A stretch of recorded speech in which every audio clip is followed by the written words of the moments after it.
এখন চলে যাব আমাদের বাবু ভাইয়ের কাছে। তো এই যে কাহিনীটা রাসেল ভাই আমাকে বলেছে অনিক চট্টোপাধ্যায়, সে কলকাতার ছেলে, ওর প্রথম ইউনিভার্সিটি লাইফের কাহিনী।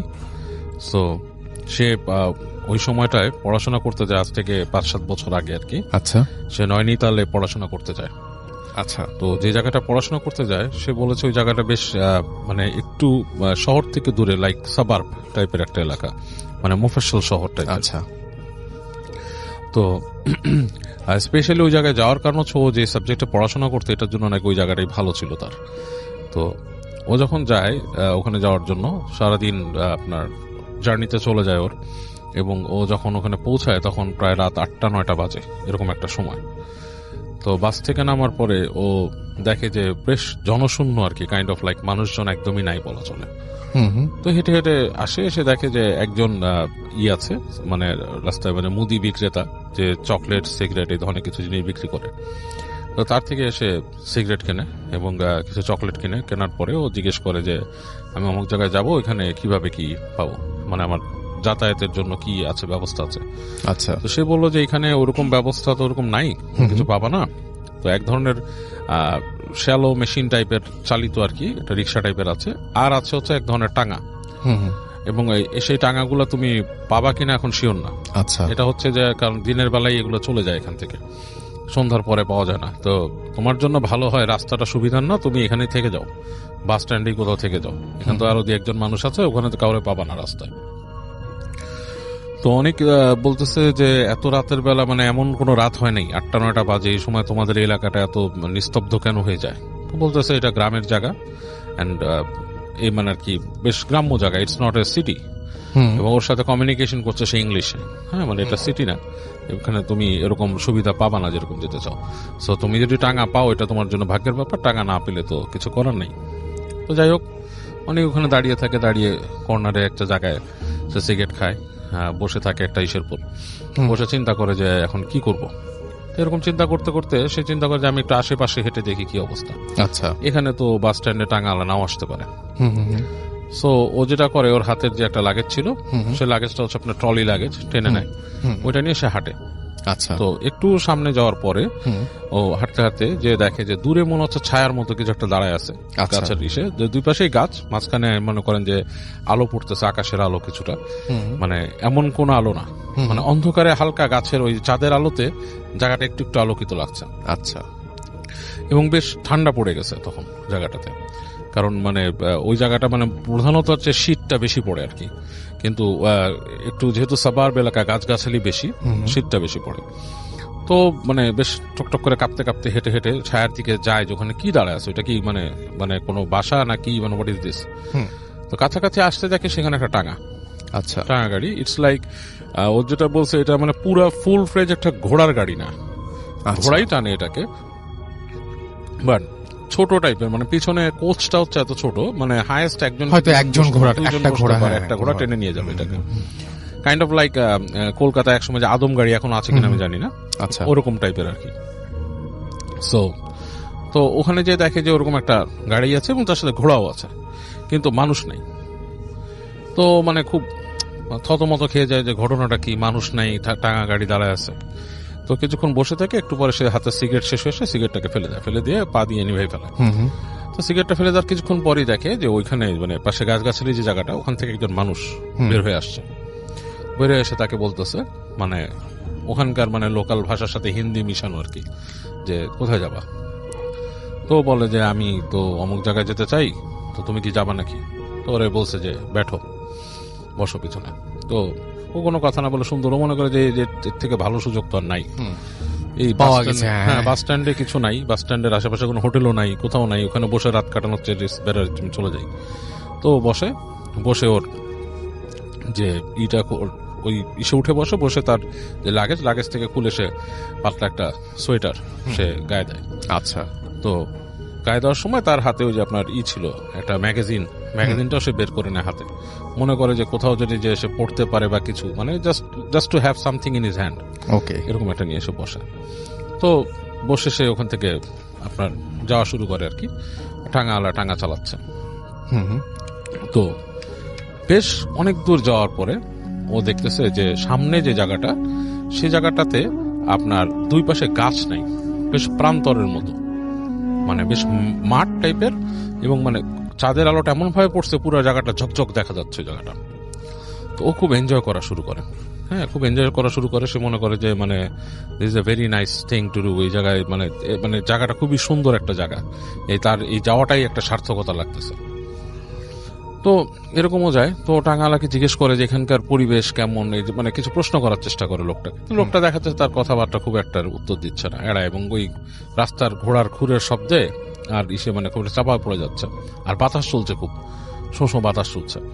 তো এই সময় মানে এক সময় চুপি হয়ে যায় যে ব্যাপারটা কি। তো ওই জায়গাটা যখন পার হয় তখন দেখে যে সে আপনার আবার একটা এরকম তৈরি হচ্ছে রাস্তা, যেখানে দুই পাশে গাছ, এবং এইবারে গাছটা খুব ঘন হয়ে জন্মাইছে, মানে চাঁদের আলো প্রায় ঢুকতেছেই না, জায়গাটা বেশ ঘুরঘুরটি অন্ধকার। তো ওর বুকের মধ্যে কেমন একটা ছ্যাদ করে উঠে, মনে হয় যে এই অন্ধকারে ঢুকে যাচ্ছে, কেমন জানি লাগে ওর কাছে। ইটস লাইক একটা কেইভে, বা আপনার যদি একটা ইসে প্রবেশ করে মানুষ, ধরেন একটা মানে টানেলে প্রবেশ করে, কাইন্ড অফ লাইক গাছের টানেল বলা যায় যেটাকে। তো ওখান থেকে ঢুকে যায় ঘোড়ার গাড়িটা। তো যখন সেখানে ঢুকে তখন না, ও অলমোস্ট কিছু দেখতে পায় না রাসেল ভাই, যেটা হয় যে শুধু ঘোড়ার শব্দ শুনতেছে, ঘোড়ার খুরের শব্দ, আর অন্ধকার, এবং অন্ধকারটা খুব জেঁকে বসছে। তো এই সময় ও মানে টের পায় ওর পেছনে কেউ, জাস্ট লাইক আমরা যদি রিক্সায় কেউ মানে আমরা পা দিয়ে উঠে কারো ঘাড়ের মধ্যে এরকম সুড়সুড়ি দেই, কাইন্ড অফ লাইক দ্যাট, ওর ঘাড়ের মধ্যে শীতল কোনো স্পর্শ, লাইক খুব মানে আইস কোল্ড কোনো টাচ ঘাড়ের কাছে। এবং ও খুব চমকা উঠে লাফ দিয়ে উঠে হাত দিয়ে দেখে যে কিছু নেই, এবং তখন মনে হয় যে কেউ দুষ্টুমি একটা হাসি দিয়ে পাশে চলে আসছে, এরকম একটাই। তো ও খুব ভয় পেয়ে যায়, ও ভয় পেয়ে ও হাত দিয়ে ওই যে টাঙা চালাচ্ছে তার জামা চেপে ধরে। তো দেখে যে টাঙাওয়ালা বেশ চাপা হাসি দিয়ে, কাইন্ড অফ লাইক মজা পেলে যেরকম কাইন্ড অফ লাইক দ্যাট, কেউ মজা করে যে কারোর সাথে আসে ওরকম হাসি দিয়ে বসে যে ব্যাটে রাখো চুড়েল হ্যাঁ, বসে থাকো চুড়েল। তো ও তো এটার সাথে পরিচিত এই জিনিসগুলো, যেহেতু সে ভারতের ছেলে এবং সে ভারতের বিভিন্ন অঞ্চলের বিভিন্ন মিথ, চুড়েল সম্বন্ধে আমি অনেকেই হয়তো শুনছে, চুড়িয়াল হোয়াট ইজ চুড়েল। চুড়েল ইজ আমাদের বাংলাদেশে আমরা যেটাকে অনেকে শাকচুন্নি বলে, অনেকে পেতনি বলে, সামথিং লাইক দ্যাট, বাট ভারতে হয়তো প্রচলিত আছে। অনেকেই চুড়েল সম্বন্ধে অনেক কিছু আমাকে বিস্তারিত আরো বলছে, আমি নিজেও জানতাম, ওর কাছ থেকে আরো কিছু শোনা, যে ওরা যেটা আমরা অনেকে ডাকিনি বলি আমাদের এখানে, ইট কাইন্ড অফ লাইক দ্যাট। এরা পথ দিয়ে আপনাকে নিয়ে যাবে, কোথাও চুবিয়ে মারবে, কখনো তারা আপনাকে ডিসগাইজ করে সুন্দর কোনো মেয়ে সেজে আসে, এরকম kind of like that. Actually মানে টু বি ফ্র্যাঙ্ক এগুলো হচ্ছে সবই হচ্ছে জিন, সোর্ট অফ এ জিন। বাট এনিওয়েজ আমি ওর বিশ্বাসেই থাকলাম বা ওর কথাতেই থাকলাম যে ওটা চুড়েল। ওকে যখন এটা বলল, ও তখন ওর গায়ের লোম সব একসাথে দাঁড়ায় গেল। আচ্ছা, এবং মানে ওর মনে হচ্ছে যে আমি এখানে না থাকাটাই বেটার ছিল, মানে কেন আমি এখানে আছি, এরকম একটা বোধ তার মধ্যে আসলো। এবং যখন সেই বোধটা পাইছে তখন তার মনে হলো ঠিক তার পাশেই কেউ বসে আছে সিটে, কোনো নারী। এবং যতটুকু সে স্পর্শ বুঝতে পারতেছে তার শরীরের সাথে স্পর্শ, মানে তার কাপড়ের প্যান্টের সাথে তারই মনে হচ্ছে একটা বরফের টুকরা তার পাশে বসা। এবং মানে ও বলার মতো না, ইন দ্যাট পয়েন্ট ও যেটা করছে, ওর যে লাগেজ নিয়ে চিন্তা করছে যে আমি ওই গাড়ি থেকে লাফ দিয়ে পড়ে যাবো নিচে। বাট তখন সে মনে করছে এখান থেকে কোনোভাবে সরতে হবে আমাকে, হ্যাঁ এখান থেকে পড়লে তো আমি শেষ, মানে আমার এটা চিন্তা করে সে ওই মানে পড়ার চিন্তাটা মানে লাস্ট মোমেন্টে তার ওই জ্ঞানটুকু রাখছে যে সে ওখানে পড়েনি। সে চিন্তা করতেছে যে এখান থেকে বেরিয়ে যায় কোনো মতে।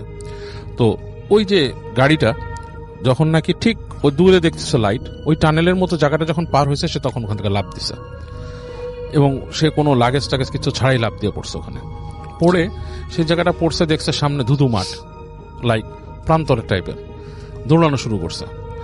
দৌড়াচ্ছে, ওর বুঝতে পারতেছে ওর পিছনে কিছু আসতেছে কিনা।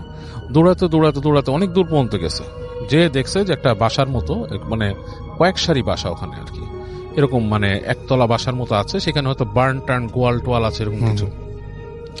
তো ওখানে বাসার সামনে গেছে, তো ফিরে দেখে যে পেছনে একটা নারী মূর্তি আসতেছে। নারী মূর্তি কিভাবে বুঝছে, সে চুল উঠতেছে চাঁদের আলোয় দেখতেছে, এবং মানে সেটা মানে মানে খুব স্বল্প বসনা উড়ে আসতেছে, এবং মনে হচ্ছে মাটির থেকে মানে মাটিতে হেঁটে না, মানে মাটিতে বাতাসে সে ভেসে আসছে মাটির কাছাকাছি সময় ধরে। এবং ওর যখন খুব কাছে চলে আসছে তখন সে ওখানে জ্ঞান হারায় ফেলছে, তখন আর তার জ্ঞানটা থাকেনি। তো পরবর্তীতে মানে ও জানে না কতক্ষণ সে বেহুশ ছিল, ওর হুশ ফিরে দেখে যে একটা ঘরের মধ্যে সে, এবং সেখানে আপনার এই জ্বলতেছে, বাতি জ্বলতেছে কম পাওয়ারের, একটা লোক, তার সাথে একটা মহিলা, তারা, এবং সে মহিলাকে দেখেও ভয় পাওয়া শুরু করছে, প্রচন্ড ভয় পাচ্ছে। তখন তাকে বলতে, কি হয়েছে তোমার, জিজ্ঞেস করতেছো কেন? বলতেছে যে আমি তো আসছি, আমি বাইরের থেকে আসছি, ক্যালকাটা থেকে আসছি, এখানে এরকম এরকম সিচুয়েশন, কিছু কিছু বলতে পারছে আর কি। তখন তাকে বলছে যে এটা কিছু না, এখানকার রাস্তাঘাটে রাতের বেলা এরকম অনেক কিছু দেখা যায়, সো তুমি চিন্তা করো না, তুমি এখানে আসো আমাদের বাসায়, এটা তুমি থাকো, তারপর তোমাকে সকালে আমরা পৌঁছায় তার ব্যবস্থা করবো। তো অনেকের রাতে খুব জ্বর আসে, মারাত্মক আকাশ পাতাল জ্বর, এবং সে তখন শুধু কষ্ট করে মানে বোঝাতে সক্ষম হয় ওদেরকে যে আমি যেই কলেজে বা ইউনিভার্সিটি আসছি ওখানে একটু খবর দেন, ওখানকে কেউ এসে আমাকে নিয়ে যাবে, এবং আলটিমেটলি তারা এসে ওকে নিয়ে যায়। এবং ও ওখানে পরে ছিল বহুত দিন, ওখানে সে গ্র্যাজুয়েশনটা কমপ্লিট করছে অনেক, এবং ওই এলাকাতে এই ধরনের প্রচুর আরো মিথ আছে এবং আরো এই ধরনের কিছু কিছু কাহিনী আছে। সে বলছে যে he can send me over letter on, যে ওখানকার ঘটনা আরো যেগুলো আছে সেটা, মানে এই সাবার্ব এলাকা, কিছুটা পাহাড়ি টাইপের এলাকা হতে নাকি এই ধরনের জিনিস অনেক বেশি দেখে। আর এই চুড়েল টাইপের ব্যাপারটা কিন্তু রাসেল ভাই আমি এর আগে অনেকের কাছে শুনেছি, একটা ফার্স্ট হ্যান্ড এক্সপিরিয়েন্স, যে আমি শুনেছি যে আমার নানারা একসময় পাকিস্তানে থাকতো, যখন দেশ ছিল বিভাগের আগে, তখন ওনারা শুনেছিল যে ওনার এক ফ্রেন্ড এরকম একদম ফার্স্ট হ্যান্ড এক্সপিরিয়েন্স, আমার নানার বন্ধু, আমার নানা মারা গেছে এখন, বাট ওনার এক বন্ধুর কথা বলছি, যে উনি গাড়ি দিয়ে আসছিলেন এবং উনি দেখেছেন যে ঠিক আপনার গাড়ির সামনে একটা মহিলা দাঁড়িয়ে আছে, এবং ঠিক আমরা যেমন হিন্দি মুভি বা কোনোটাতে শুনি যে লাইক কালো কাপড় পরা বা সাদা কাপড় পরা, কাপড়ের কালারটা আমার ঠিক মনে নাই, বাট এখনো মনে আছে, বলছে যে দাঁড়িয়ে ছিল এরকম, এবং উনি ওখানে থামান নাই গাড়িটা, উনি চালায় গেছেন গাড়ি। আচ্ছা, উনি চালায় যাওয়ার পর যেটা হয়েছে, গাড়ি ভেদ করে উনি চলে গেছে, মহিলাটার মুখটা মনে হলো উইন্ডশিল্ডের মধ্যে এসে একটা হাসি দিয়ে পার হয়ে গেছে, এবং উনিকে যখন পার হয়ে গেছে তখন ওনাকে নাকি বলছে যে তুই তোর গাড়িতে থাকাতে বেঁচে গেলি, এরকম আর কি ওখানকার ভাষায়। তো কারণ হচ্ছে ওনার গাড়ির যে রিয়ার ভিউ মিরর, ওখানে উনি একটা ছোট্ট কোরআন শরীফ ঝুলা রাখতো। তো আচ্ছা আচ্ছা আচ্ছা আচ্ছা আচ্ছা, হ্যাঁ, এটা কিন্তু অনেক আগের পাকিস্তান আমলের একটা ঘটনা। তো এই ধরনের জিনিস ভারত পাকিস্তানের বিস্তীর্ণ অঞ্চলগুলোতে কিন্তু অনেকেই দেখে, চুড়েল বা ডাকিনি যেটাকে বলে। Thank you so much. চলে যাবো আমাদের পরবর্তী ঘটনায়। থ্যাংক ইউ রাসেল ভাই। আমি সোহাগ, জি, রাজশাহী থেকে, এখন মিরপুর 1-এ থাকি আমি। জি, ধন্যবাদ লিসনার্স। আমি যে ঘটনাটা বলবো তার আগে একটু শুধুমাত্র কিছু কথা বলে নিতে চাই। রাসেল ভাই, আপনাদের যে অনেকদিন আগে একটা এপিসোড হয়েছিল, এই এপিসোডটাতে আপনার একটা এপিসোডে প্রচার করেছিলেন যে কোনো একটা ছেলে 2008 সালে 25 ডিসেম্বর রাত্রে সে 2টা কয়েন নিয়ে উধাও হয়ে যায়। কয়েনগুলো অনেক পুরনো ছিল। আবার একই দিনে 25শে ডিসেম্বর রাত্রে 2009 সালে সে আবার তার ঠিক ওই জায়গায় ওই সময়টাতে ফেরত আসে। এই বিষয়টা হচ্ছে কি যে উধাও হয়ে গেল, আবার ফেরত আসলো। এই একটা বছরে তার বাবা মা অনেক পেপার পত্রিকা বা অনেক খোঁজাখুঁজি করেছে। জাস্ট এটা ছিল একটা ঘটনা, এটা তখনকার সময় একটা ঘটনা ছিল, এটা আমরা রেডিও ফুর্তিতে শুনেছি। বাট আমি যে ঘটনাটা বলবো সেটা হচ্ছে সিলেটের। লাস্ট ফ্রাইডেতে আমি হচ্ছে যে সিলেটে গিয়েছিলাম কোনো একটা কাজে, অফিসিয়াল কাজে। দেন আমি খুব পাশাপাশি হচ্ছে চা বাগান থাকার কারণে আমি ওখানে চলে যাই চা বাগান দেখার জন্য। দেন আমি যখন চা বাগানে যে পৌঁছাই তখন ওখানে যে কেয়ারটেকার থাকে, কেয়ারটেকারকে সাথে নিয়ে আমি চা বাগানের মধ্যে ঢুকি। সরি, জি। যখন চা বাগানে ঘুরছিলাম, ঘুরতে ঘুরতে ওই টিলাগুলোর উপরে যখন উঠি তখন ওই কেয়ারটেকারকে আমি একটা সময় যাওয়ার পরে জিজ্ঞেস করছিলাম যে আঙ্কেল, আপনারা যে এই চা বাগানে ঘুরেন তো কখনো কি এরকম ভৌতিক কোনো জিনিস আপনাদের সামনে আসে কিনা? তখন তিনি বলছিলেন যে হ্যাঁ, এরকম হয়, এরকমই একটা ঘটনা, তাহলে আপনাকে আমি শোনাই। তো উনি আমাকে বলছিল এই ঘটনাটা হচ্ছে 1991 সালের একটা ঘটনা। আমরা এই জিনিসটা জানি যে চা বাগানে যারা চা তুলেন, যারা এরা কিন্তু অনেক হচ্ছে কি যে মানে নিচু শ্রেণীর, বলতে কি যে সনাতন ধর্মাবলম্বী এরকম ধর্মের হয়ে থাকেন। তো এদের মধ্যে একজন লোক ছিলেন, উনি হচ্ছে মুসলমান ধর্মাবলম্বী। ওনার নাম ছিল হচ্ছে সুরুজ আলী। ওনার ফ্যামিলিতে ছিল হচ্ছে মানে যারা কাজ করেন তারা অত্যন্ত মানে খুব গরিব হয়ে থাকেন, দরিদ্র হয়ে হ্যাঁ, থাকেন। দরিদ্র ঘরের লোক ছিলেন। তো ওই সুরুজ আলীর এক ছেলে এক মেয়ে। তো মেয়ে 12-14 বছর বয়সী একটা মেয়ে, আর সেই ছেলেটা হচ্ছে ছোট ছেলে।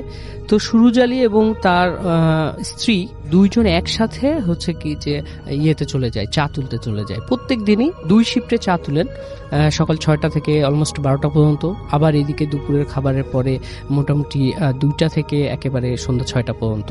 যদি শীতের দিন হয় তাহলে আরো আগে চলে আসেন। তো এইভাবে চা তুলেন। তো যাচ্ছিল দিন, এভাবেই যাচ্ছিল।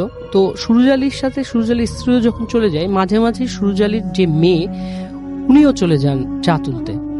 এটা তাদের একটা সংস্কৃতি বলা চলে যে বংশ পরম্পরায় চা তুলতেই হয়। তো উনিও চলে যান।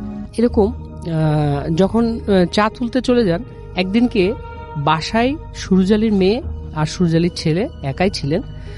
তো প্রায়ই দেখা যেত যে ওদের বাড়ির দরজায় নক হচ্ছে, অ্যাজ লাইক টিক টিক করে নক করছে, করার পরে বলছে সুরুজ মিয়া চলো যাই, চা তুলতে যাই। তো এইরকম বলে কি যে ওই সুরুজ আলীর মেয়ে তখন দরজা খুলে বলে যে বাবা তো চলে গেছে, কিন্তু দরজা খুলে কাউকে দেখতে পায় না। আচ্ছা, এরকম 2-3 দিন যখন হওয়ার পরে তখন ওই মেয়েটা ওনার মাকে বলছে, আম্মা দেখো যে প্রত্যেক দিনই তোমরা চলে যাওয়ার পরে এরকম ডাক দেয় আর হচ্ছে কি যে কাউকে দেখতে পায় না। তো ওনার মা বলে কি যে এটা কোনো কিছু না, হয়তো বা কেউ মানে একটু মস্করা করে এই জিনিসটা করছে। দেন একদিন কি হয়েছে যে সুরুজ আলী এবং সুরুজ আলীর স্ত্রী চা তুলতে চলে গেছে, অ্যাজ লাইক 1:45টার দিকে, দুপুরবেলা, একেবারে সানি রে, দুপুরবেলা 1:45টার দিকে সুরুজ আলীর মেয়ে উনিও চলে গেছে চা তুলতে। চা তুলতে যাওয়ার সময় তখন বলছে কি যে উনি যখন আস্তে আস্তে চা তুলতে, আমরা তো জানি চায়ের চা বাগানটা টিলার মধ্যে হয়, আস্তে আস্তে উপরে উঠে যায়। তো সুরুজ আলীর মেয়ে চা তুলতে তুলতে একটা সময় মাঝামাঝি টিলাতে যখন গেছে, তখন তিনি দেখছে কি যে ওনার সাথে আরো অনেকেই চা তুলছে, অনেকজন চা তুলছে, একসাথে চা তুলছে। দেন মনোযোগ সহকারে সে চা তুলছে, চা তুলতে তুলতে একটা সময় সে টপ অফ দ্য হিল, একেবারে মানে ওই টিলাটার একেবারে উপরে উঠে যায়, চূড়ায় উঠে যায়। উঠে যাওয়ার পরে ওর গোটা শরীরে একটা ফ্লো, একটা গরম উইন্ড, একটা ফ্লো জোরে এসে ধাক্কা দেয়। ধাক্কা দেওয়ার সাথে সাথে তার চোখ সব বন্ধ হয়ে যায়, চোখ জ্বলা শুরু করে। তখন চোখ জ্বলা শুরু করে যখন তোর চোখ বন্ধ হয়ে যায়, তখন সে হালকা করে তাকায়, দেখে যে তার সাথে যারা ছিলেন, চা বাগানে যতগুলো লোক ছিল চা তুলছিল, তারা একজনও নাই।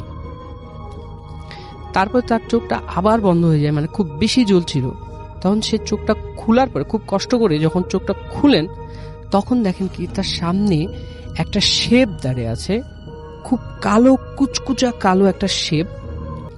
সেই শেপটা এমন একটা শেপ যেটা একটা কাঠের উপরে একটা মানুষের ছায়া দিয়ে কাঠটাকে যদি কাটা হয়, একটা মানুষের ছায়া দিয়ে যদি কাঠটাকে কাটা হয়, তাহলে ওই যে শেপটা, কিন্তু মুখ বা চেহারা অ্যাজ লাইক এস ফেস কোনো কিছুই নাই, একটা প্লেন ফেস, কাট আউটের মতো। হ্যাঁ, কার্টুনের মতো। তার মধ্যে কোনো চোখ নাই, নাক নাই, মুখ নাই, নাথিং ইজ দেন।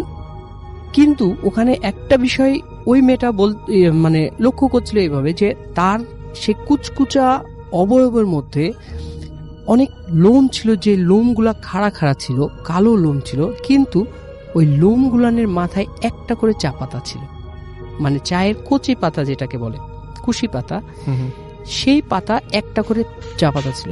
এটা দেখার পরে সে মেয়েটা খুব জোরে চিৎকার করে বসে। চিৎকার করার পরে সেই সময়টা ছিল অলমোস্ট, সে বাড়াই ছিল কয়টা, 1:45টার দিকে, কিন্তু ওই মেয়েটা পৌঁছাইছে যখন চিৎকার করছে ঠিক মাগরিবের 10 মিনিট কি 15 মিনিট আগে। এমন একটা সময়, মানে চা তুলতে তুলতে ওকে এমন একটা সময়ে নিয়ে যাওয়া হয়েছে যে মাগরিবের ঠিক আগ মুহূর্তে চলে গেছে। এখন যখন চিৎকার করেছে, তখন ওই হিলের নিচে যারা থাকেন, কেয়ারটেকাররা যারা আছেন, তখন এই চিৎকারটা শুনতে পায়। এদিকে লং টাইম হয়ে গেছে, সুরুজ আলীর বাড়িতেও খোঁজাখুঁজি শুরু হয়ে গেছে যে আমার মেয়ে কই। এদিকে যখন চিৎকার শুরু হয়েছে, খুঁজতে খুঁজতে খুঁজতে অলমোস্ট 9টা বেজে গেছে, 9টা পৌনে 10টা বেজে গেছে, 9:30 পৌনে 10টা এরকম বেজে গেছে। দেন ওই কেয়ারটেকাররা সুরজালের মেয়েকে পায়। মেয়েকে পাওয়ার পরে যখন মেয়ে সেন্সলেস অবস্থায় পায়, মেয়েকে তুলে নিয়ে আসার পরে মেয়েকে যখন বাসায় নিয়ে আসে, যখন মেয়ের সেন্সটা ফিরে আসে, তখন সে অনেক মানে ভীত থাকে, ভয় পায় যে আমি উনি যেদিকেই তাকাচ্ছিল ওই ফেসটাই শুধু শুধু দেখতে পাচ্ছিলেন। তার মা কি, তার বাবা কি, কিচ্ছু না, শুধু ওই ফেসটা দেখতে পাচ্ছে। এটার পরে তার মানে একটু অসুস্থ হয়ে পড়ে, তখন তাকে একটা হুজুরের কাছে নিয়ে যায়, সুরজালি একটা হুজুরের কাছে নিয়ে যায়। হুজুর তখন বলে কি যে আপনার মেয়ে অলমোস্ট দুপুর বেলায় বের হয়েছিল, আর এটা তো আমরা জানি যে দেখা যায় কি যে এমনও অনেক কিছু জায়গা আছে দিনের বেলায়, এমন কিছু কিছু সময় আছে দিনের যে সময়গুলোতে দেখা যায় যে ওরাও একটা জাতি, ওরা অশরীরী বলেন বা যে জিন বলেন, যেটা বলেন না কেন, ওরা হাঁটাচলা করে বা এই জায়গাতে তাদের একটু ডিস্টার্ব হয়েছে, এই জন্য তাকে এই জিনিসটা দেখানো হয়েছে। সো এখন কি হলো, হুজুর তাকে বলল কি যে আমার একটা তাবিজ দিয়ে দিচ্ছে, এই তাবিজটা আপনি রাখেন। তাবিজ দিয়ে দিয়েছে, সবকিছু ঠিক। মাঝখানে 4টা বছর কেটে গেছে, কিচ্ছু হয়নি, সব নর্মাল। সবাই বলে কি যে সুরজালির মেয়ে একেবারে ফ্রেশ, ঠিক আছে, সবকিছু ঠিক হয়ে গেছে। এরপরে একদিন হঠাৎ করে দেখে কি সুরজালির মেয়ে, তার হাতে ওই তাবিজটা নাই। তাবিজটা কোথায় ছিঁড়ে পড়ে গেছে সুরজালির মেয়ের মানে খেয়াল নাই। সুরজালির মেয়ে বলছে যে আম্মু দেখো আমার হাতে কিন্তু ওই তাবিজটা নাই। আর মা বলছে 4টা বছর কেটে গেছে, এটা অ্যাজ ইউজুয়াল কোনো কিছুই না, এটা আর কিছুই হবে না। তখন বলল কি, তখন এইভাবে চলতে চলতে একদিনকে কি হলো যে সুরজালির মা, সুরজালির স্ত্রী আর সুরজালির চা তুলতে চলে গেছে। সেই দিনও একইভাবে ওই মেয়ে চা তুলতে বের হয়ে গেছে। বের হয়ে যেতে যেতে 4 বছর আগে যে ঘটনাটা ঘটেছিল, একইভাবে 4 বছর পরে যে ঘটনাটা ঘটলো, যে সে আবারও টপ অফ দি হিল, ওই হিলের একেবারে চূড়ায় উঠে যে ঠিক একইভাবে তাকে ওই একটা মানে ওয়ার্মি উইন্ড তার গায়ে লাগার পরে তার চোখগুলো একেবারে মানে আবার জ্বলা শুরু হয়। যখন জ্বলা শুরু হয় তখন এই জিনিসটা ও বুঝতে পারে। তখন সে আবার চিৎকার করে, চিৎকার করার পরে বলে কি যে আমাকে তোমরা নিয়ে যাও, আমাকে নিচে নিয়ে যাও। তখন যারা চা তুলছিলেন তারা সবাই মিলে তাকে নিয়ে নিচে নামিয়ে নিয়ে আসেন। নামানোর পরে নিচে যে রাস্তাগুলো থাকে ওই রাস্তার উপরে বসায় তাকে পানি টানি খেতে দেন। পানি টানি খেতে দেওয়ার পরে একেবারে সুরজালির মেয়ে নর্মাল, কোনো সমস্যা নেই। সবাই মনে করলো যে হ্যাঁ ঠিক আছে, ভালো হয়ে গেছে, আমরা সবাই চা তুলতে যাই। চা তুলতে যাওয়ার পরে যেটা হলো যে সবাই দেখছে যে কালো মেঘ উড়ে আসছে, কিন্তু ওই সময়টা কোনোভাবে মেঘ আসার কথা না, কারণ একটা সানি ডে ছিল। ওই সময়টা হঠাৎ করে কালো এক পশলা মেঘ চলে আসে। সবাই দেখছে মেঘ আসছে, কিন্তু সুরজালির মেয়ে ওই মেঘগুলাকে খেয়াল করছে যে হ্যাঁ আমার সামনে চলে আসছে। আর ওই মেঘগুলানের মধ্যে মেঘের মতো যে কালোভাবে একটা চলে আসছে, ওইটা সুরজালির মেয়েকে চারিদিক দিয়ে ঘিরে নিচ্ছে। আর সবগুলাই ছিল ওই মানে যে ফেসগুলো ছিল, যে ফেসটা, যে অবয়বটা সে দেখেছে, এই ফেসের চারিদিক দিয়ে তাকে ঘিরে ফেলছে। ঘিরে ফেলার পরে যখন টোটালটা সুরজালির মেয়েকে ঘিরে ফেলার পরে কিছুক্ষণ পরে ওই অবয়বগুলোর সাথে সাথে সুরজালির মেয়েও ভ্যানিশ হয়ে যায়। আর সেই সাথে আজও সুরজালি তার মেয়েকে খুঁজে পায়নি, এখনো পর্যন্ত পাওয়া যায়নি। এটাই ছিল ঘটনা ভাইয়া। আর এটা নিয়ে অনেক খোঁজাখুঁজি হয়েছে, কিন্তু আজ পর্যন্ত সুরজালির মেয়ে কত সালে যেন ঘটনাটা ঘটেছিল? 1991। এবং এখন হচ্ছে 2019। এই এতগুলো বছরে তাকে আর খুঁজে পাওয়া যায়নি, সে ফিরেও আসেনি। আমি কেন বললাম যে আগের ঘটনাটা যেটা বললাম যে ওই যে ছেলেটাকে নিয়ে গেছে, বাট আবার দিয়ে গেছে, বাট সুরজালির মেয়েকে নিয়ে গেছে কিন্তু আজ পর্যন্ত আর দিয়েছে, এবং সবার সামনেই সে ভ্যানিশ হয়ে যায়। সবার সামনে থেকে ভ্যানিশ হয়ে গেছে। কারণ ওখানে যারা ছিলেন তাদেরকে বলা হয়েছে যে তোমরা কি দেখেছো? হ্যাঁ আমরা নামিয়ে নিয়ে আসছি, আপনার মেয়ে চিৎকার করেছে, আমরা সবাই ধরে নামিয়ে নিয়ে আসছি, তাকে পানি টানি খেতে দিয়েছি, তারপরেই তো এই ঘটনা। ওকে, আপাতত আমরা চলে যাচ্ছি আবার বাবু ভাইয়ের কাছে। সবাইকে ধন্যবাদ কাহিনীগুলো ভালো লাগার জন্য, আপনাদের জন্য কষ্ট করে কালেক্ট করা। যাই হোক, এটা হচ্ছে তপুর কাহিনী। রাসেল ভাই সে আমাদের মোহাম্মদপুর এলাকার ছেলে। আচ্ছা। কিন্তু তার স্পেসিফিক লোকেশন বলবো না, তার যেখানকার কাহিনী। মোহাম্মদপুর অনেক বড় এলাকা, জি, সেখান থেকে সেটাই। তো তপুর ব্যাপারটা হচ্ছে সে মোহাম্মদপুরে যে অঞ্চলটা থাকে সে অঞ্চলটা বেশ নিরিবিলি। আচ্ছা, বাট এটা লালমাটিয়া না। আচ্ছা, একটু বলে দিলাম। আচ্ছা, হ্যাঁ, তো বেশ নিরিবিলি একটা জায়গা, মানুষ বুঝেই ফেলবে মোহাম্মদপুরের নিরিবিলি জায়গা, একদম আমার চোখের সামনে ভাসছে। হ্যাঁ, তো যাই হোক, তপু যেখানে থাকতো, তপুর নামটাও কিন্তু একটু চেঞ্জ করা আছে। হ্যাঁ, এর তপু নিজেই বুঝবে, আর কেউ বুঝবে না হয়তো। আচ্ছা, তো যাই হোক, ও যেখানটা থাকতো সেই জায়গাটা হচ্ছে যে আপনার বেশ নিরিবিলি, এবং ওদের একটা 3 তলা বাড়ি ছিল ওখানে। এবং ওদের বাসায় ওর বড় ভাই থাকতো, বিদেশে চলে গিয়েছিল, আর ওর আম্মু, ও আর ওর বোন থাকতো। তো ওর আম্মুর অ্যাজমা প্রবলেম ছিল, উনি মাঝে মাঝে অসুস্থ হয়ে যেতেন। তো তখন ওনাকে ডাক্তার দেখাইতে হতো, এবং মাঝে মাঝে মানে খুব খারাপ অবস্থা হতো। আচ্ছা, তো ওদের মানে ওর বাবা মারা গেছেন। সো ওর বড় ভাই এবং ওরাই হচ্ছে মানে গার্ডিয়ান, পুরো বাড়িটা টেক কেয়ার করতে হয়। তো এরকম অবস্থায় একদিন এরকম রাতের বেলা, তখন এরকম 1-2টা বাজে আর কি, বেশ নীরব হয়ে গেছে। আর ওই সময়টাতে মানে আজ থেকে 10-15 বছর আগে তখন কিন্তু মোহাম্মদপুর জায়গাটা মানে আরেকটু, ঢাকা শহরটাই আরেকটু ব্যাকওয়ার্ড ছিল আর কি। এতটা আধুনিকতাটা মানে এখন খুব বেশি গাড়ি ঘোড়া, তখন একটু কম ছিল। তো যা হচ্ছে যে রাতের বেলা ওর আম্মু এরকম হঠাৎ করে আস্তে আস্তে তার শ্বাসকষ্ট হয়, হাঁপানি উঠে, এবং ওরা মাকে চেষ্টা করে যে যেগুলো দেওয়ার আর কি, যে উনি যে ট্যাবলেট খান, তারপরে নেবুলাইজার মেশিন, এগুলো দিয়ে চেষ্টা করে। আর দেখছে যে ওনার এটা কমতেছেই না, এমন একটা অবস্থায় গেছে যে ওনাকে মানে মানে ঠিক করে রাখা যাচ্ছে না, শ্বাস উঠতেছে পড়তেছে। তো ওর বোন তখন বলে যে তবু তুই এখন যেভাবে যাক তুই নিয়ে আয়, ডাক্তার নিয়ে আয়। ডাক্তার সাহেব একজন ডাক্তার ছিলেন, তিনি ওদের এলাকাতেই থাকতেন, বাট এটা হচ্ছে একটু পেরিফেরির দিকে, মানে মেইন রোডের কাছাকাছি আর কি, মানে যেই মেইন রাস্তাটা আছে ওইটার কাছে। তো এবং ওদের ফ্যামিলির সাথে অনেক বেশি অ্যাটাচ ডাক্তারটা, এবং উনি ওনার চিকিৎসা করে থাকেন সবসময়। তো বলছে যে ওই আঙ্কেলকে নিয়ে আয়, কাজ আম্মাকে এই অবস্থা হাসপাতালে নেওয়া সম্ভব না, ওনার যে অবস্থা। আমরা চেষ্টা করতেছি ওনাকে ওই যে ইনহেলার, নেবুলাইজার এগুলো দিয়ে যতটুকু রাখার আমি চেষ্টা করছি, তুই নিয়ে আয়। এবং তপুতের বাসাটাও বেশ পুরান ছিল, এবং ওখানে যে কাহিনী আছে যে তপুর যে দাদা, সে ওইখানে উনি ফার্স্ট আসেন, এবং উনিও বেশ আপনার করতো আর কি, যে কি বলে মানে জিন টিন কি সাধনা করতো আর কি। সেই ওদের বাসাটাও যে খুব মানে খুব ভালো ভয়ের না এরকম না, আমাদের গা ছমছম করতো, আমরা ফ্রেন্ডরা মাঝে মাঝে 2-1 জন যেতাম ওখানে। যাই হোক, সো তপু কি করে রাতের বেলা 1-2টার দিক বের হয়, এবং বের হয়ে সে যখন হেঁটে হেঁটে আসতেছে, বাসার থেকে বের হয়ে সামনে আসে, ঠিক যখন রাস্তাতে আসে, গেটটা পার হয়ে তাদের যখন নিচে আসে, তখন দেখে ঠাস করে পুরো এলাকার ইলেকট্রিসিটি চলে গেছে, মানে ব্ল্যাক আউট, পুরো এলাকাটা ব্ল্যাক আউট হয়ে গেছে। এবং রাত 1-2টার সময় ব্ল্যাক আউট হলে কিন্তু রাসেল ভাই একটা অন্যরকম পরিবেশ তৈরি হয়।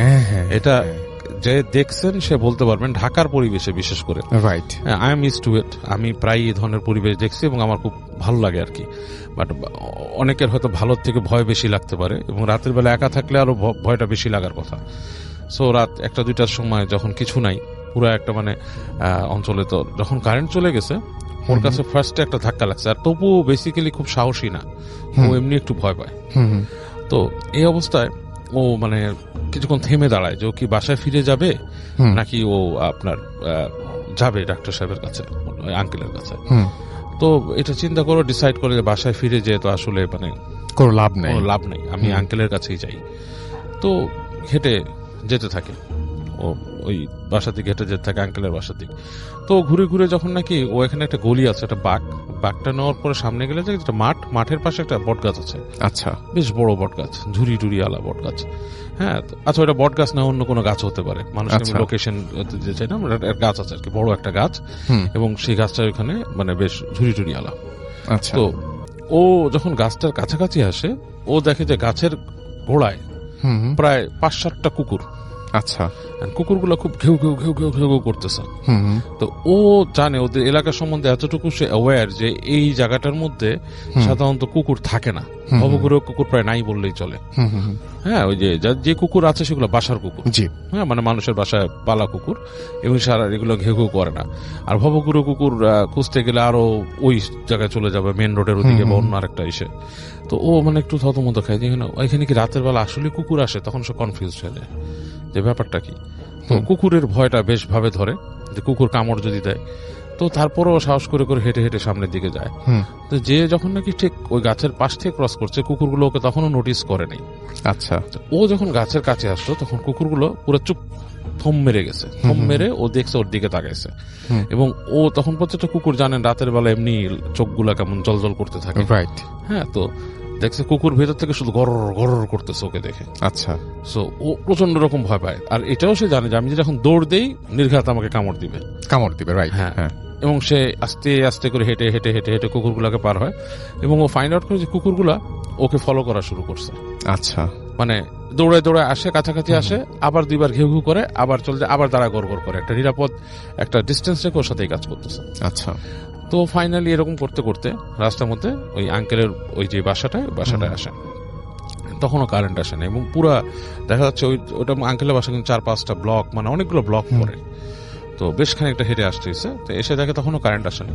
তো ওই বাসার গেটে অনেকক্ষণ নক করে খুলে না। একসময় দারোয়ান আসে, কি হয়েছে, তো যে বলে যে এরকম যে আঙ্কেলকে দরকার, আমার আম্মা তো অসুস্থ হয়ে গেছে এসে। তো উনি ওই দারোয়ান ভিতরে যে খবর দেয় অনেকক্ষণ পরে ওই আঙ্কেলের বাসার একজন আসে, এসে তাকে বলে যে আব্বা তো ঘুমাইছে, উনি ঘুমের ওষুধ খেয়ে ঘুমাইছে, মানে ওনার ব্লাড প্রেশার হাই। আচ্ছা, তো উনি বলে যে এরকম এরকম এরকম, তো ওনাকে বলেন। তখন বলতেছে আচ্ছা ঠিক আছে, আব্বাকে বলতেছি, আর তুমি কি দাঁড়াবা নাকি তুমি চলে যাবা? আচ্ছা, তো বলে আমি দাঁড়াই, আঙ্কেলকে সাথে যাই। তো দাঁড়ায় আছে, কিছুক্ষণ পর ওই আঙ্কেল আসে, এসে আঙ্কেল নিজে বলে যে বাবা আমি তোমার বাসায় আসবো একটু পরে, তুমি চলে যাও, আমি এখানে রাত্রেবেলা তো আমি গাড়ি বের করে আসবো, তুমি চলে যাও বাসায়, তো তোমার মার দরকার হতে পারে তোমাকে। তো ছেলেটা করে কি, ও অপু আপনার ফিরে আসে আর কি, ফিরে এসে ওখান থেকে আবার হাঁটা দেয়। তো যখন বের হয়ে আসছে তখন দেখতেছে কুকুরগুলো নাই, কিন্তু আবার যখন নাকি ওই বাসাটাকে ছাড়ায় আবার অনেকখানি 2-3টা ব্লক চলে আসছে, দেখে ঠিক কুকুরগুলো ওখানে জটলা করতেছিল, এবং ওকে দেখে আবার সেই একই রকম ওর পিছনে পিছনে গড় গড় গড় গড় করতে করতে। তো তবুর যে বলার ব্যাপারটা যে প্রচন্ড রকমের ভয় লাগতেছিল ওর, কারণ প্রত্যেকটা গলি যখন ক্রস করতেছে ওদের বাসায় যাওয়ার আগ পর্যন্ত যে কয়টা গলি, এগুলো হচ্ছে বেশ নিরিবিলি, মানে দিনের বেলায় নিরিবিলি থাকে। হ্যাঁ, আর রাতের বেলা সেগুলো মনে করেন গা ছমছম করা পরিবেশ সন্ধ্যার সময় তৈরি হয়ে যায়, কারণ কয়েকটা গাছ আছে, সেই গাছগুলোর বর্তমানে আছে কিনা আই ডোন্ট নো, বাট ওই সময়টা আমিও রিকল করে চিন্তা করতে পারি, কিছু গাছ ছিল যেগুলোতে মানে বেশ ছেয়ে যেত জায়গাটা, ঠিক আছে। সন্ধ্যার পরে মূলত বেশ ছাওয়া, এবং দোকানপাটও খুব একটা নাই। তো হেঁটে হেঁটে খুব ভয়ের চোটে একসময় বাসার কাছে আসে। তো বাসার কাছে এসে দেখে যে কুকুরগুলা ওর বাসার মধ্যে ঢুকতেছে না, বেশ দূরে দাঁড়ায় ঘেউ ঘেউ গড় এরকম করতেছে। এরকম করতে করতে ও আস্তে আস্তে করে হেঁটে ওদের ওই যে লোহার গেটটা পার হয়। এখন ওদের গাড়ি বারান্দা, পুরোনো আমলের বাড়ি, হেঁটে হেঁটে হেঁটে হেঁটে পার হচ্ছে।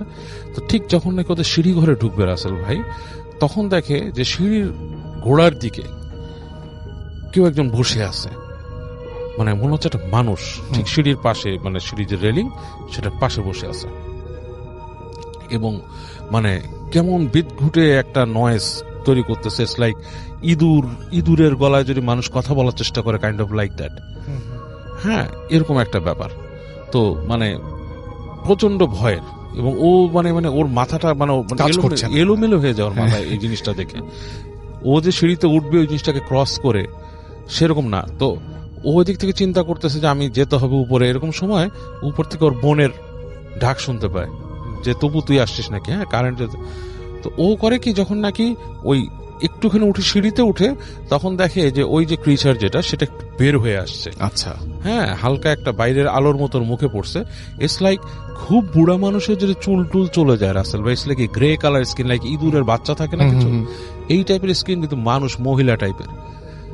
হ্যাঁ, মানে ওকে দেখে খ্যাক করে একটা শব্দ করে ওকে এরকম মানে মানে মানুষকে ধাওয়া দেয় না, সেরকম এরকম একটা ধাওয়া দেয়। হ্যাঁ, এরকম একটা ধাওয়া দেয়, ধাওয়া দিয়ে হ্যাঁ এরকম একটা এরকম সাউন্ড করে।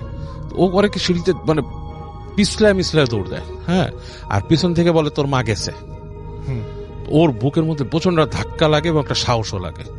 যখন বলে তোর মা গেছে, সে নাকি ছেড়ে দৌড় দিয়ে নিচে নেমে আসে। মানে ওর মাথায় এমন রাগ উঠছিল যে ও লাথি মারবো এটাকে, এবং নিচে এসে দেখো এটা নাই। আচ্ছা, এবং আলটিমেটলি সে উপরে উঠে যায় তবু, এবং তখন দেখা যাচ্ছে ওর কাইন্ড অফ লাইক সাহস হয়ে গেছে অন্যরকম টাইপের। ও যখন বাসায় আসছে তখন কারেন্ট আসে, ঠাস করে কারেন্ট আসছে, এবং ওর বোন বলতেছে যে আম্মার অবস্থা খুবই খারাপ এসে। তো যখন ভিতরে ঢুকে বোন সহ ঢুকে যেয়ে দেখে যে ওর আম্মা কোয়াইট নর্মাল, মানে শ্বাসকষ্ট অনেক কমে গেছে, নর্মাল। তোর মাকে যে বলে আম্মু কি হয়েছে, হাত ধরে বেশ ওর মানে আবেগ আপ্লুত হয়ে যায়, বলে কি হয়েছে এসে, তো বলে যে না আমার অনেক শ্বাসকষ্ট ঠিক হয়ে গেছে। তো ইন দ্য মিন টাইম কিছুক্ষণ পর ডাক্তার সাহেব আসেন। ওই ডাক্তার সাহেব এসে ওর মাকে চেক করে বলে কি যে তোমাদের জন্য বেস্ট হয় কি একটা কথা বলি, তোমরা না এই বাসাটাকে ভাড়া দিয়ে কোথাও চলে যাও। আচ্ছা, হ্যাঁ। বলে কেন? বলে তোমাদের ভালোর জন্য বলি, কাজ এই যে এই বাসাটাতে তোমার দাদা থাকতো, তোমার দাদিরও কিন্তু হাঁপানি ছিল, হ্যাঁ দাদিরও হাঁপানি ছিল, এবং এইটা আমার বিশ্বাস যে এটা সুপার ন্যাচারাল কজ আছে কোনো। আচ্ছা, যদিও আমি একজন ডাক্তার, আমার বলা ঠিক না এই ধরনের কথা, বাট আমি বিশ্বাস করি এরকম কিছু ব্যাপার স্যাপার এখানে আছে। এবং তোমার আম্মার এই যে হঠাৎ অ্যাজমা অ্যাটাক, ওনার কিন্তু এই শ্বাসকষ্ট অসুখ নাই, এটা আমি বিলিভ করি কিছু একটা। কারণ এই যে ওনাকে ইনহেলার দিছো, এটা তো ওনার একটা কমে যাওয়ার কথা, হ্যাঁ। তারপর তুমি নেবুলাইজার দিছো, এটাও একটা জিনিস ভিতরে ক্লিয়ার করে ফেলে। মেডিকেলি যে ছোটখাটো ট্রিটমেন্টটা করা দরকার ওনার অ্যাজমা সিনড্রোমে যা আছে, এটা ওনার ঠিক হয়ে যাওয়ার কথা। উনি এমন পেশেন্ট না যে ওনাকে অক্সিজেন যে সারাক্ষণ রাখতে হবে, সেগুলো আমি ওরকম ব্যবস্থা করতাম। তো এগুলো এক একটা অ্যাটাক হচ্ছে এখানে, তোমাদের এখানে। আমার মনে হয় ওনাকে নিয়ে যাও, ওনাকে অন্য একটা পরিবেশে রাখো, তোমাদের এখানে থাকতে হবে না। তো ডাক্তার সাহেব এগুলো বলে চলে যায়। ডাক্তার সাহেবকে অনেক গুতায় ওর বোন, যে বড় বোন আর কি, যে ডাক্তার সাহেব কি আসলে আঙ্কেল এখানে কি আমাদের বাসা? বলে না তোমরা অনেক কিছু ফেস করো না, তোমার দাদা থাকতে তো শুনতাম আমরা যে এখানে তোমাদের এখানে এরকম হতো, হ্যাঁ মানুষকে এরকম ধাক্কা দিয়ে ফেলে দিত, ই করতো, এবং এখানে তোমার দাদার এখানে জিন ছিল, দুষ্ট জিন ছিল, তোমরা কতটুকু দেখো কিনা এসেই।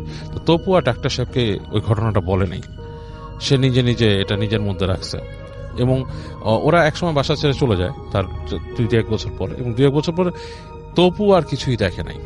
এবং সে যা বলছে যে দেখো আমার ভেতরে একটা সাহস, আমি বিশ্বাস করি এখন আমি যদি ওভারকাম করতে পারি আমার বাসা, এই জিনিসগুলো আমাকে কোনো ক্ষতি করতে পারবে না, এটা আমাদের বাসা, আমি এটাই করি। আমরা এই আত্মবিশ্বাসটা থাকতে, হ্যাঁ বলছে যে আমরা চলে গেছি বাসার থেকে নট বিকজ অফ যে এই জিন ক্ষতি করতেছে বা কিছু, আমরা চলে গেছি আমাদের দরকারে, আমাদের বাসা আসলে আমাদের হচ্ছে না, মানে ওইভাবে করে বাসাটা বেশি বড়, আমাদের একটা কম্প্যাক্ট জায়গা দরকার, বাসাটা পরবর্তীতে আমরা বিল্ডার্সকে দিয়ে দিব এই কারণে, but not because of that জিন, বাট ওই ভয় আমি পাইছি। এবং তবু বলতো যে ওদের বাসায় এরকম প্রায়ই হতো, ছাদের মধ্যে ঠাস করে ইট মারতো, কে একলা দাঁড়ায় থাকলে মনে হতো ছাদে কেউ আছে, এরকম জিনিসগুলা প্রায় হয়। এবং আমি আপনাকে বলছি আমার এক রিলেটিভের বাসা ছিল ওই মোহাম্মদপুরেরই একটা এলাকায়, ওইটাও খুব ভয়ঙ্কর ছিল এরকম। সেটাই। থ্যাংক ইউ সো মাচ বাবু ভাই। যেটা করবো সেটা হচ্ছে একটা ছোট্ট ঘটনায় যাব।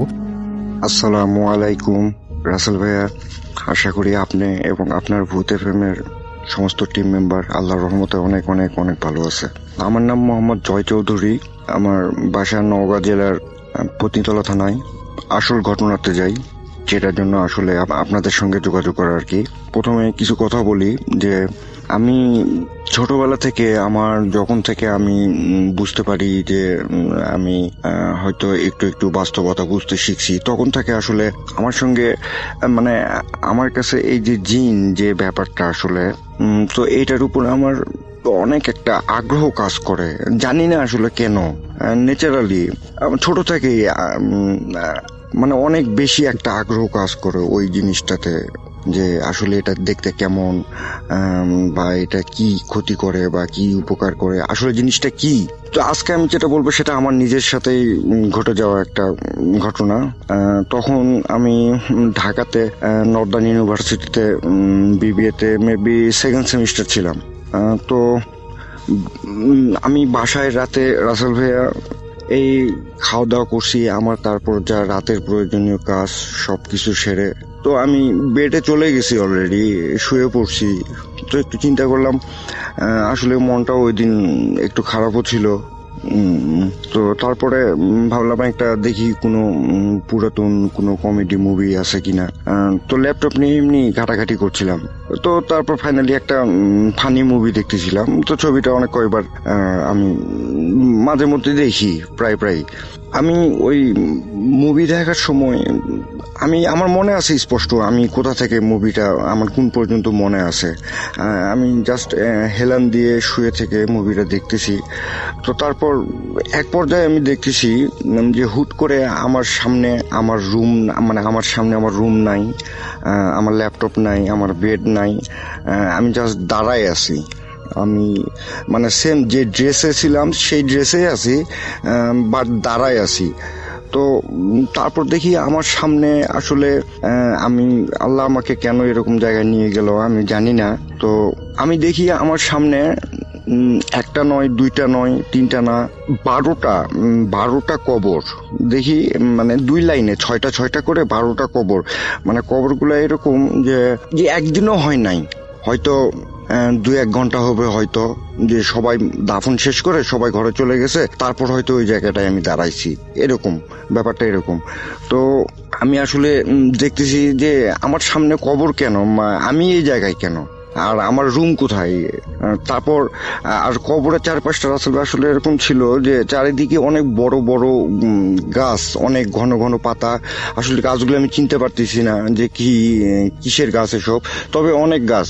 তো তারপর আমি এখন মানে একা একা কথা বলার চেষ্টা করতেছি যে মানে আমি এখানে কেন, আমি আসলে এটা তো আমি কখনোই আশা করি নাই বা কখনো চিন্তাও করি নাই এরকম একটা জায়গায় দাঁড়াবো। তো তারপরে আমি খোঁজার চেষ্টা করতেছি যে এখান থেকে আমি বেরোবো কিভাবে বা এই জায়গা থেকে আমি চলে যাব কিভাবে। তো লাস্ট কবরে যে আমার সামনে ঠিক লাস্ট কবরে একটা কোনায় দেখি আমার একটা ফ্রেন্ড, এটা আমি ক্যান্টনমেন্টে যখন পড়তাম, আমার ইন্টার লাইফটা ক্যান্টনমেন্টে, বগুড়া ক্যান্টনমেন্টে, তখন ওখানে আমার একটা ফ্রেন্ড ছিল, ওর নাম হলো মেহেদি হাসান খান, তবে আমি ওকে খান বলে ডাকতাম। তো ও ইন্টারের ফাইনাল পরীক্ষার পর ও একটা কারণে মারা গেছে। তো অনেক কয়েক বছরই তো হয়ে গেছে। তো তারপরে আমি দেখি আমার ওই ফ্রেন্ড ওখানে দাঁড়ায় আছে। তা আমি এখন চিন্তা করতেছি যে আসলে ওকে আমি দেখতে পাচ্ছি কেন, ও কি জীবিত হয়ে গেল না আমি মারা গেছি, মানে আমি আসলে আমার মাথা কাজ করাতে পারতেছিলাম না। তো দেখি ওই ফ্রেন্ড আমার দিয়ে শুধু হাসতেছে। আসলে আমি আপনাকে বোঝাতে পারবো না যে হাসিটা আসলে কেমন, মানে রাগ করে হাসতেছে না মানে আনন্দ হাসতেছে, মানে আসলে আমি বুঝতে পারতেছি না মানে হাসি টাইপটা কেমন। তো যাই হোক আমার দিকে অবাক এক দৃষ্টিতে তাকায় হাসতেছে। তো আমি অনেক চেষ্টা করছি আসলে, মানে আমি কেমন যেন চোখের দিকে তাকানোর পর আর ওর চোখ থেকে আমার চোখটা মানে হটাইতে পারতেছি না। তো তারপর আমি বলতেছি যে খান তুই এখানে কেন আর আমি এখানে কেন, তুই কি মানে জীবিত হয়েছিস না আমি মারা গেছি, আসলে আমি বুঝতে পারতেছি না। ও আমার একটা প্রশ্নেরও মানে কোনো উত্তর দেয় না, ও শুধু হাসে। তারপর আমি যখন আমি বলতেছি তুই দাঁড়া আমি আসতেছি তোর কাছে, তখন আমার কথা শুনে দেখি ও উল্টা দিকে জোরে জোরে হাঁটা শুরু করছে, আমার দিকে আর তাকায় নাই, মুখ সোজা ঘুরে নিয়ে জোরে জোরে হাঁটা শুরু করছে। তো আমি এখন চিন্তা করতেছি যে আমি মানে ওর কাছে যাওয়ার জন্য আমিও একটু জোরে হাঁটা শুরু করছি। তো আমি এখন চিন্তা করতেছি যে আসলে কবরটা আমি আপনাকে একটু বলে নিই যে কবরটা 2 লাইনে আছে, 6টা করে, আর চারপাশেই গাছ। তো আমি এখন চিন্তা করতেছি যে তাহলে ডান পাশ দিয়ে যাই, কিন্তু ডান পাশ দিয়ে লাস্ট কবরের আসলে লাস্ট কবর যেখানে তার ডান পাশে একটা বড়ই গাছ, রাসেল ভাইয়া, বড়ই মানে অনেক বড় একটা গাছ, কিন্তু সবগুলোতে ওই বড়ই যেটা কুল বলি আমরা, আসলে ওই বড়ই গাছ অনেক কাঁটা। তো মানে গাছটা আসলে এমন ভাবে আছে যে এই লাস্ট কবরের অর্ধেক পর্যন্ত আছে আসলে গাছের ডালপালা সবের। তো আমি এখন যাওয়ার সময় আর আমি ওর দিকে তাকায় আছি যে আমার ফ্রেন্ড আরো জোরে হাঁটে যাচ্ছে। তো আমি এখন ওকে বলতেছি যে তুই দাঁড়া দাঁড়া দাঁড়া। তো ও মানে আমার কোনো কথা মানে ও মনে হয় শুনতেই পারেনি, মানে ব্যাপারটা এরকম দিয়ে ও সোজা হেঁটে যাচ্ছে। তো আমি এখন যাওয়ার চেষ্টা করতেছি, তো জোরে হাঁটা যখন আমি শুরু করছি, তো ওই মানে বড়ই গাছটার মানে আমি কবরটা আসলে সাইড দিয়ে একটু যাইতে চাইছিলাম। তো ওই বড়ই গাছের যে একটা ডাল ছিল, ওই ডালে অনেক কাঁটা ছিল। তো ওই কাঁটার সঙ্গে আমার হাতটা লেগে মানে অনেক জোরে দেখি এখান থেকে এত বড় একটা আঁচড় লেগে গেল। তো আমি সঙ্গে সঙ্গে মানে আঁচড়টাতে এমনভাবে ব্যথা পাইছি, তো সঙ্গে সঙ্গে আমি চোখ খুলে দেখি যে আমার সামনে ওই ল্যাপটপ ওইভাবেই আছে, আমি যেভাবে শুয়েছিলাম হেলান দিয়েছিলাম সেভাবে আমি হেলান দিয়ে আসি। তো আমি এখন চিন্তা করতেছি যে কি হলো এটা। তো তারপর দেখি যে আমি মুভির লাস্ট যেই পর্যন্ত আমার সিন দেখা ছিল তার 1, 2, 3 সেকেন্ড হবে না হয়তো ওই সিনটাতে ওই অবস্থায় আছে। আর আমি দেখি আমার টি শার্ট, আমার এই প্যান্ট, মানে আমার সব কিছু ভিজে মনে মানে এমনটা যে আমি গোসল করছি, মানে অথবা মানে আমি পুরো শরীরটা ভিজছে কিন্তু এখনো মানে মুছি নাই কোনো কিছু। তো এভাবে যেমন লাগবে ওইভাবে আমি আসি। মানে আমি কখনো জানি না, মানে ভাবি নাই যে আসলে মানে এতটা ঘামছি কেন আমি। আর দেখি আমার পুরো শরীর, আর সবচাইতে আশ্চর্য, আমি তখনও পর্যন্ত আসলে ভাবলাম হয়তো কোনো দুশ্চিন্তা বা কোনো হয়তো ঘুমাই গেছিলাম, হয়তো ঘুমের মধ্যে হুট করে একটা স্বপ্ন দেখছি, এরকম ভাবছিলাম। তো যখন আমি নিচের দিকে তাকাই, আর তখন আমি রুমের লাইট অফ করা ছিল, তো আমি তখন চিন্তা করলাম যে করি লাইট দিই। লাইট দেওয়ার জন্য আমি উঠছি, লাইট যখন দেই তখন আসলে আপনাকে কি বলবো, আপনি বিশ্বাস করবেন কিনা হয় আমি জানি না, দেখি আমার ওই কবরের কাছে থাকা অবস্থায় আমার হাতে যেভাবে আঁচড়টা লাগছে বোরের কাঁটা দিয়ে, ঠিক অত বড় জায়গা কেটে আমার বেডের অনেকখানি এবং আমার এই টি শার্টে, আমার ওই প্যান্টে সব জায়গায় মানে রক্ত অনেক জোরে মানে পড়তেছে। তো আমি এখন কিন্তু ব্যথা পাচ্ছি না, আশ্চর্যের ব্যাপার এটা, আমার কোনো ব্যথা নাই, বাট রক্ত পড়তেছে। তো আমি এখন সঙ্গে সঙ্গে হাত ওভাবে চেপে ধরে তো আমার মাকে ডাকছি যে আম্মু আম্মু আম্মু, তো মানে আম্মুকে জোরে জোরে ডাকছি। তো তখন আম্মু এখন উঠে, আমি বললাম যে এরকম এরকম আম্মু, আমার আসলে আমি জানি না আমার কি হয়েছিল, আমি বলতে পারবো না, মানে আমি জানি না, আমার মাথা কোনো কাজ করতেছে না যে আসলে আমি। তারপরে মাকে সব কিছু খুলে বললাম যে এরকম এরকম আমার ওই মৃত একটা ফ্রেন্ডকে এরকম দেখছি, আবার 12টা কবর দেখছি, আবার ওরকম একটা কবরের পাশে গাছ ছিল কাঁটাওয়ালা, ওই কাঁটা দিয়ে আমার হাত কাটছে। তো তারপরে আমি দেখি আমি ওই ল্যাপটপে আছি, ওই মুভি ওইভাবে আছে, আর আমার হাত দিয়ে এভাবে রক্ত পড়তেছে। তো আম্মু আসলে আমাকে কিছু বলে নাই, শুনে চুপ করে আছে, আর সঙ্গে সঙ্গে আল্লাহর কথা স্মরণ করছে, দোয়া পড়তেছে। তারপরে আমার হাতটা পরিষ্কার করার পরে তারপরে ওই রাতে মায়ের কাছে আমি ছিলাম। তবে ওই রাতে আমি ঘুমাতে পারি নাই। আসলে আমি জানি না রাসেল ভাই, আমি ওখানে কেন আল্লাহ আমাকে নিয়ে গেছে বা কেন আমার সামনে এরকম একটা অবস্থা আসলো, আমি আসলে এরকম কখনো চিন্তাই করি নাই যে এরকম কোনো কিছু হতে পারে।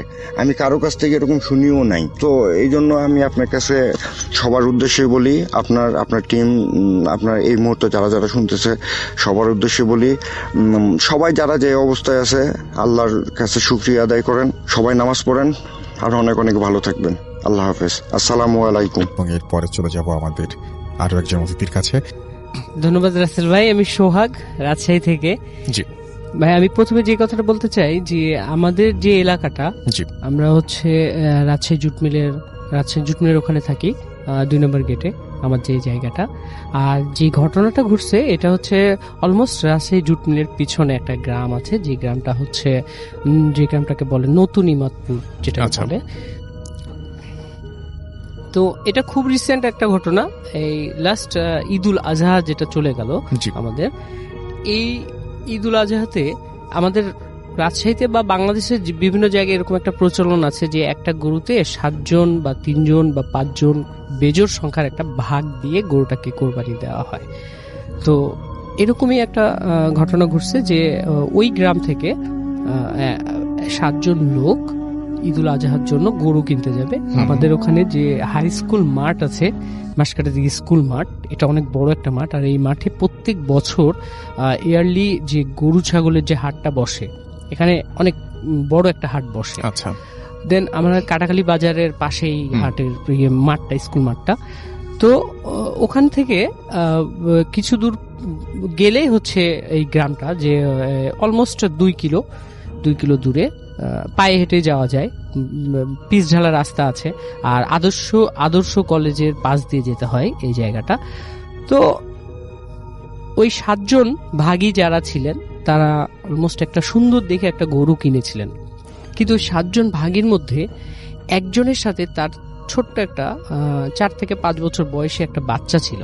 আচ্ছা, উনার সাথে গেছিল, গরু কিনবে, বাবা গরু কিনবে, আমরাও দেখতে যাব এই ভেবে হচ্ছে ওই ছেলেটাকে নিয়ে আসে উনি। তো অ্যাজ ইউজুয়াল উনি হচ্ছে গরু কিনে, ওনারা সবাই মিলে গরু একটা সুন্দর দেখে একটা গরু কিনে নিয়ে আসার পরে যখন তারা আস্তে আস্তে আস্তে আস্তে অলমোস্ট 1 কিলো রাস্তা পার হয়ে গেছে, যখন আদর্শ কলেজের যে জায়গাটা ক্রস করে, ওই জায়গাটা কিন্তু অনেকটা ফাঁকা শুনশান জায়গা। এক পাশে হচ্ছে ক্যানেল আছে, আর এক পাশে হচ্ছে কুসুর মানে আখ ক্ষেত যেটাকে আমরা বলি। তো এই আক্ষেতে পাশ দিয়ে রাস্তাটা, তো যাওয়ার সময় গরুটা হঠাৎ করে একটা বিরূপ ধরনের আচরণ করতে লাগে। মানে এতক্ষণ গরুটা খুব ভালোভাবে আসছিল, এরপরে কি হলো যে গরুটা খুব মানে লাফালাফি শুরু করলো। মানে অনেক বড় গরু ছিল, সো সবাই মিলে দড়ি টানা দিয়ে ধরে গরুটাকে কষ্ট করে নিয়ে আসে। গরুটা একসময় এদিকে ছুটে যেতে চায়, একসময় ওদিকে ছুটে যেতে চায়। আসলে এটা এতক্ষণ ছিল না, বাট হঠাৎ করে এই জিনিসটা শুরু হয়ে গেল। ঠিক আছে, মানে ওই যে বাচ্চাটা ঘুরছে ফিরছে, কিন্তু গরুটা হচ্ছে খুব লাফালাফি শুরু করেছে, গরুটার ওই জায়গায় থাকবে না এরকম, বা ওই রাস্তা দিয়ে যাবে না। তারপরেও কষ্ট করে নিয়ে যাওয়া হয়। নিয়ে যাওয়ার পরে একটা বিদ্যুতের পোল আছে, ইলেকট্রিসিটি পোল যেটাকে আমরা বলি, এই পোলের সাথে ওই গরুটাকে বাঁধা হয়। বাঁধার পরে যে ঘটনাটা ঘটে, যে গরুটা এত পরিমাণ লাফাদাফা শুরু করে যে ওই পোলটাকে আস্তে আস্তে নড়ানো শুরু করেছে। তো সবাই বলছে যে যেহেতু গরুটা খুব বেশি লাফালাফি করছে, সো আমরা করি কি, পোলটা বেশি ঝুঁকছে বা নড়ছে, হয়তো বা কারেন্টের তার যদি একটা ইলেকট্রিসিটি তার যদি ছিঁড়ে যায়, এটা দুর্ঘটনা হতে পারে, আমরা এখান থেকে খুলে নিই। খুলে তাকে একটা মানে খুঁটি পুঁতে, শক্ত করে একটা খুঁটি পুঁতে গরুটাকে বেঁধে দিয়েছে। এবার যে ঘটনাটা, যে সবাই গরুটাকে খেতে দিচ্ছে, কিন্তু গরুটা খাচ্ছে না, গরুটা ওই রকম লাফালাফি করতেই আছে। এখন ঘটনা হচ্ছে যে গরুটা কেন লাফালাফি করছে, মূল বিষয়টা হচ্ছে ওই যে বাচ্চাটা ছিল 3 থেকে 4 বছরের যে বাচ্চাটা, এই বাচ্চাটা অনেক সুন্দর একটা বাচ্চা ছিল। রোড থেকে আসার সময় ওই আদর্শ কলেজ যখন ক্রস করেছে, তখন এই ছেলেটার সাথেই সমস্যাটা হয়েছে। আর আমরা তো জানি যে পশু পাখি জীব জানোয়ার যেটাই বলি না কেন, ওরা এই জিনিসগুলাকে খুব ভালোভাবে করতে পারে, অবলোকন করতে পারে। সো ওই বাচ্চাটাকে যখনই দেখছে গরুটা, তখনই লাফালাফি শুরু করছে। তো এইভাবে হতে হতে একটা সময় প্রায় সন্ধ্যার আগে আগে হয়ে যায়। তখন ওনার মা ওনাকে ওই বাচ্চাটাকে নেওয়ার জন্য চলে এসছে। বাচ্চাটা সরছে না, বাচ্চাটাকে বলছে যে তুমি গরুর কাছ থেকে সরে যাও। বাচ্চাটা শুধু শুধু গরুর কাছেই চলে যাচ্ছে, আর গরুটা এটা দেখে খুব লাফাচ্ছে। এবারে কি হচ্ছে যে ওর মা যখন বাচ্চাটাকে জোর করে নিয়ে আসছে, তখন দেখছে ওর জামা কাপড়গুলো ছেঁড়া, মানে ছেঁড়া বলতে কি খোলা খুলে আছে। আচ্ছা, তখন ওর মা ওকে ফ্রেশ করার জন্য, মানে হাত মুখ ধুয়ে ঘরে নেওয়ার জন্য যখন জামা কাপড়গুলো খুলেছে, তখন দেখছে পুরো গায়ে হচ্ছে কালো কালো দাগ। যে বাচ্চাটার গায়ে কখনোই কোনো দাগ থাকার কথা না, সুন্দর একটা বাচ্চা, ফর্সা একটা ছেলে, কিন্তু ওর গোটা গায়ে কালো কালো দাগ।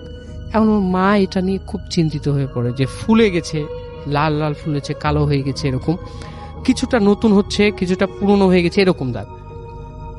সো তখন ওর মা বলছে কি যে তাহলে ডাক্তারের কাছে নিয়ে যাই। আমাদের কাটাখালিতে 2-3 জন ডাক্তার আছে, নামকরা ডাক্তার আছে, তো সেরকমই একজনের কাছে নিয়ে গেছেন। তো উনি ওই যে অ্যালার্জি ভেবে উনাকে ওই বাচ্চাটাকে কিছু ওষুধ দিয়েছে। ওষুধ দেওয়ার পরে, খাওয়ানোর পরে, এদিকে আর কিছুদিন মধ্যে ঈদ আছে সামনে, তো খাওয়ানোর পর আরো বেশি হয়ে গেছে। বেশি হওয়ার পরে উনারা আবার আরেক ডাক্তারের কাছে, আমাদের কাটাখালী বাজারে আরেক ডাক্তারের কাছে নিয়ে গেছেন। উনাকে চর্ম বিশেষজ্ঞ বলা হয়, চর্ম শিশু বিশেষজ্ঞ, উনার কাছে নিয়ে গেছে। উনিও দেখে অ্যাজ ইউজুয়াল কোনো না কোনো মেডিসিন দিয়েছেন, হ্যাঁ, মানে প্রাইমারি ট্রিটমেন্ট হিসেবে মেডিসিন দিয়েছেন। দেওয়ার পরে এটা আরো খারাপের দিকে চলে যায় বাচ্চাটা। তখন কোনো কিছু আগপিছ না ভেবে উনার মা বলে কি যে আমার ছেলেটাকে একটু কোনো একটা হুজুর কাছে দেখাই। তো এইভাবে করতে করতে তিনি তাদেরই গ্রামে, ওই ইমাদপুর নতুনপাড়া গ্রামে একজন ফিমেল কবিরাজের কাছে নিয়ে যান। আচ্ছা, বাচ্চাটাকে, কবিরাজের নাম আমি বলছি না, একজন ফিমেল, উনি একজন। তো ওনার কাছে নিয়ে যাওয়ার সাথে সাথে, ঘরে ঢুকানোর সাথে সাথে উনি বলছেন যে আপনারা কি করেছেন, এই বাচ্চাটা যদি আর 2 দিন থাকে বাচ্চাটা তো মারা যাবে। তখন বলছে কেন, বাচ্চার কি হয়েছে? তখন বলছে যে আমি বাচ্চার কি হয়েছে এটা পরে বলবো, আপনারা আগে আমাকে 7 ধরনের শুকনা খড়ি নিয়ে আসবেন। আই মিন 7 ধরনের বলতে 7টা খড়ি, 7টা গাছের, যেমন আম গাছ হতে পারে, জাম গাছ হতে পারে, কাঁঠাল গাছ হতে পারে, এগুলো না খড়ি হয়, মানে খড়ি বলতে লাকড়ি যেটাকে পুড়ায় আমরা, এই লাকড়ি কিন্তু 7 ধরনের হতে হবে। এই 7 ধরনের শুকনা লাকড়ি আমার কাছে নিয়ে আসেন। তো নিয়ে আসার পরে উনি বলছে কি যে এই শুকনা লাকড়িগুলো আমি পড়ে দিচ্ছি, এই লাকড়িগুলা তিন রাস্তার মাঝখানে, তিন রাস্তার মাথা যেখানে তিনটা রাস্তা একসাথে, ওই জায়গায় নিয়ে যে ছেলেটাকে বসায়, ছেলেটার সামনে এই লাকড়িগুলো পুড়াই ফেলবে। আর সাথে কিছু মানে প্রিয়জন যারা, মানে আত্মীয় স্বজন যারা ওই বাচ্চাকে যারা খুব ভালোবাসেন বা বাচ্চার যাদেরকে খুব ভালোবাসে তারা থাকবেন। ও ঠিক আছে। দেন ওই বাচ্চাকে নিয়ে ওর মা, ওর বাবা আর যে কজন আছে ওদের পরিচিত ওখানে গেছে। যাওয়ার পরে ওই লাকড়িগুলোতে আগুন ধরাই দিয়েছে। যখন আগুন ধরাই দিয়েছে আর পাশে ওই বাচ্চাটাকে নিয়ে যখন আগুন ধরাই দিয়েছে, তখন দেখছে কি ওই বাচ্চার শরীর থেকে একটা কালো ছায়া, কাইন্ড অফ ব্ল্যাক শেড, এটা হচ্ছে আস্তে আস্তে বের হয়ে যাচ্ছে ওই বাচ্চার শরীর থেকে। বাচ্চার শরীর থেকে যখন বের হয়ে যাচ্ছে, এটা সবাই দেখছে ওই জায়গায় যে বাচ্চার শরীর থেকে একটা কালো ছায়া বের হয়ে যাচ্ছে। কিন্তু সবচেয়ে আশ্চর্যের বিষয় যেটা, যে বাচ্চাটা দেখছে ওই ছায়াটাকে দেখছে কখনো ছাগল, কখনো গরু, কখনো বাদর। বলছে যে মামা দেখো একটা বাদর চলে যাচ্ছে, মামা দেখো একটা কালো ছাগল চলে যাচ্ছে, একটা গরু চলে যাচ্ছে। বাচ্চাটা এটা দেখছে। বাট যারা পাশে আছে, আত্মীয় স্বজন যারা আছে, প্রিয়জন যারা আছে, ওরা দেখছে যে বাচ্চাটার গা থেকে একটা কালো ছায়া বের হয়ে চলে যাচ্ছে। যেন একটা ডিস্টেন্সে চলে গেল, একটা সুনির্দিষ্ট ডিস্টেন্সে যাওয়ার পরেই ব্ল্যাক শেপটা আস্তে আস্তে মিলাই গেল।